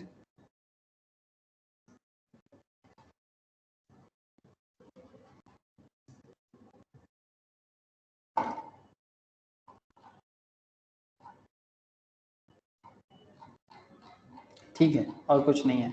ये एक पॉइंट थोड़ा याद रखिएगा sir, section 233 that is fast track mode of merger and amalgamation. मतलब पूरा प्रोसेस है कि किस तरह से फर्स्ट ट्रैक करके मर्जर अमलगमेशन किया जाता है। बड़ा इजी पॉइंट है sir. Preparation of propose scheme, notice of the propose scheme to registrar and OL, OL means an official liquidator, okay, official liquidator, consider their objections, suggestions if any, amend the scheme accordingly, approval of scheme in respect general meeting or transfer company and transferor company, filing of declaration solvency with register of company, convening meeting of creditors by giving 21 days notice। मतलब सब known points है, बस एक बार गो through कर लीजिएगा। Approval of scheme by majority representing 9/10 of the value of the creditor, okay, filing of the approval scheme by transferring company with central government, power delegated और regional director, ठीक है, power delegated to regional director, registrar and OL, OL means official liquidator, RD means regional director to consider objections or suggestions of ROC and OL if any, passing an application to tribunal for approval of scheme and confirmations by tribunal, ठीक है। जब tribunal confirm कर दे तो हो जाएगा sir fast track movement, ठीक है, हो जाएगा फास्ट ट्रैक मूवमेंट, और कुछ नहीं है सर, बस chapter almost completed. Merger amalgamation between two और more small companies, holding company and its wholly owned subsidiary company, कितना तरह का हो सकता है। Such other class or classes of companies as may prescribe, if 100% of its share capital is held by the holding company, except the shares held by the nominee or nominees, to ensure that number of subsidiary companies is not reduced below the statutory limit। तो ये amalgamations के बारे में, holding subsidiary के बारे में बोला गया है सेक्शन 187 में। बाकी सर इस पर्टिकुलर चैप्टर के नीचे कुछ क्वेश्चंस दिया हुआ है, मैं आपको बस इतना बोलूंगा कि सर प्लीज एक बार आप लोग को जो क्वेश्चंस वगैरह है इसको एक बार गो थ्रू कर लो, और ये पॉइंट पे थोड़ा ध्यान रखिएगा। Section 234, okay, section 234 is very easy sir. Merger of amalgamation of company with foreign company, ठीक है। इसमें बोला गया है कि ऐसे फॉरेन कंपनी मींस जो इंडिया के बाहर इनकॉर्पोरेट हुआ है उनको फॉरेन कंपनी कहा जाता है, ठीक है। Expression foreign company means any company and body corporate incorporated outside India whether having a place of business in India or not, चाहे वो इंडिया के अंदर बिजनेस करे ना करे उसको फॉरेन कंपनी कहा जाएगा, ठीक है। Procedure has been prescribed in rule 25 वे of companies compromise arrangement and amalgamation rule 2016 में।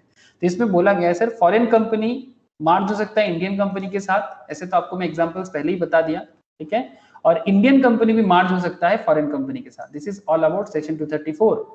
सिंपल है, foreign company incorporated outside India may merge with an Indian company after obtaining prior approval of RBI and after complying with provision section 230 to 32 of the act. साथ में the scheme of merger may provide for the payment of consideration to the shareholders of the merging company as per the drawn scheme. Cash भी हो सकता है, depository receipt हो सकता है, partly cash partly depository receipt करके margin हो सकता है। किसको पेमेंट किया जाएगा? शेयर होल्डर्स को, अगर कुछ भी पेमेंट करना हो ना हो, जो भी जरूरत पड़ेगा।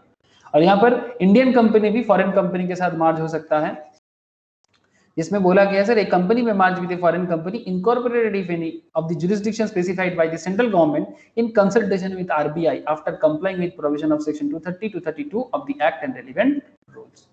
तो it's possible, okay, it's possible sir. नीचे कुछ क्वेश्चन दिया हुआ है, प्लीज एक बार गो थ्रू करना, कोई डाउट हो तो प्लीज आस्क मी, ओके। कुछ क्वेश्चंस तो मैंने आप लोगों को पढ़ाते पढ़ाते ही बताया, केस स्टडीज क्वेश्चंस है, और कुछ क्वेश्चंस यहाँ पर 5 क्वेश्चंस है, प्लीज गो थ्रू करना। मुझे नहीं लगता कि ये जो सेक्शंस है 230 से लेके 240 तक का, ठीक है, कॉम्प्रोमाइज अमलगमेशंस एंड अरेंजमेंट्स दिक्कत रहेगा आपको, बट एक बार गो थ्रू जरूर करना सर। कोई डाउट हो तो फिर मैं बाद में आप लोगों से बात करूंगा। बोलता था रोशनी, ज्योति, प्रियतमा, नंदिनी, क्लियर हुआ कि नहीं? है दादा। ओके, जिन लोगों का एग्जाम लेट में है उनको बाद में फिर से धीरे धीरे कुछ पॉइंट्स और बताऊंगा। जिनका एग्जाम पास में है वो प्लीज इसको फटाफट गो थ्रू करें और गो थ्रू करके नक्की करें, और बाद में फिर से रिविजन्स होगा, जिनको मौका मिलेगा रिविजन्स का, फिर से डिटेल्स बातें होंगे। ओके सर, तो फिर इतना ही रखें आज। Bye sir. Okay sir. Good night. ये प्रियतमा थोड़ा वेट कर जा, 2 सेकंड, प्रियतमा थोड़ा वेट कर जा। Okay sir, bye okay, tata, bye sir. Okay bye. Tata কিছু বলবি? না স্যার, গুড নাইট স্যার। আচ্ছা, একবার দেখে নিস কিন্তু চ্যাপ্টারটা, হ্যাঁ? না স্যার, দেখুন। বোঝা গেছে তো ব্যাপারটা? হ্যাঁ স্যার। ওকে, গুড নাইট স্যার। ওকে, গুড নাইট।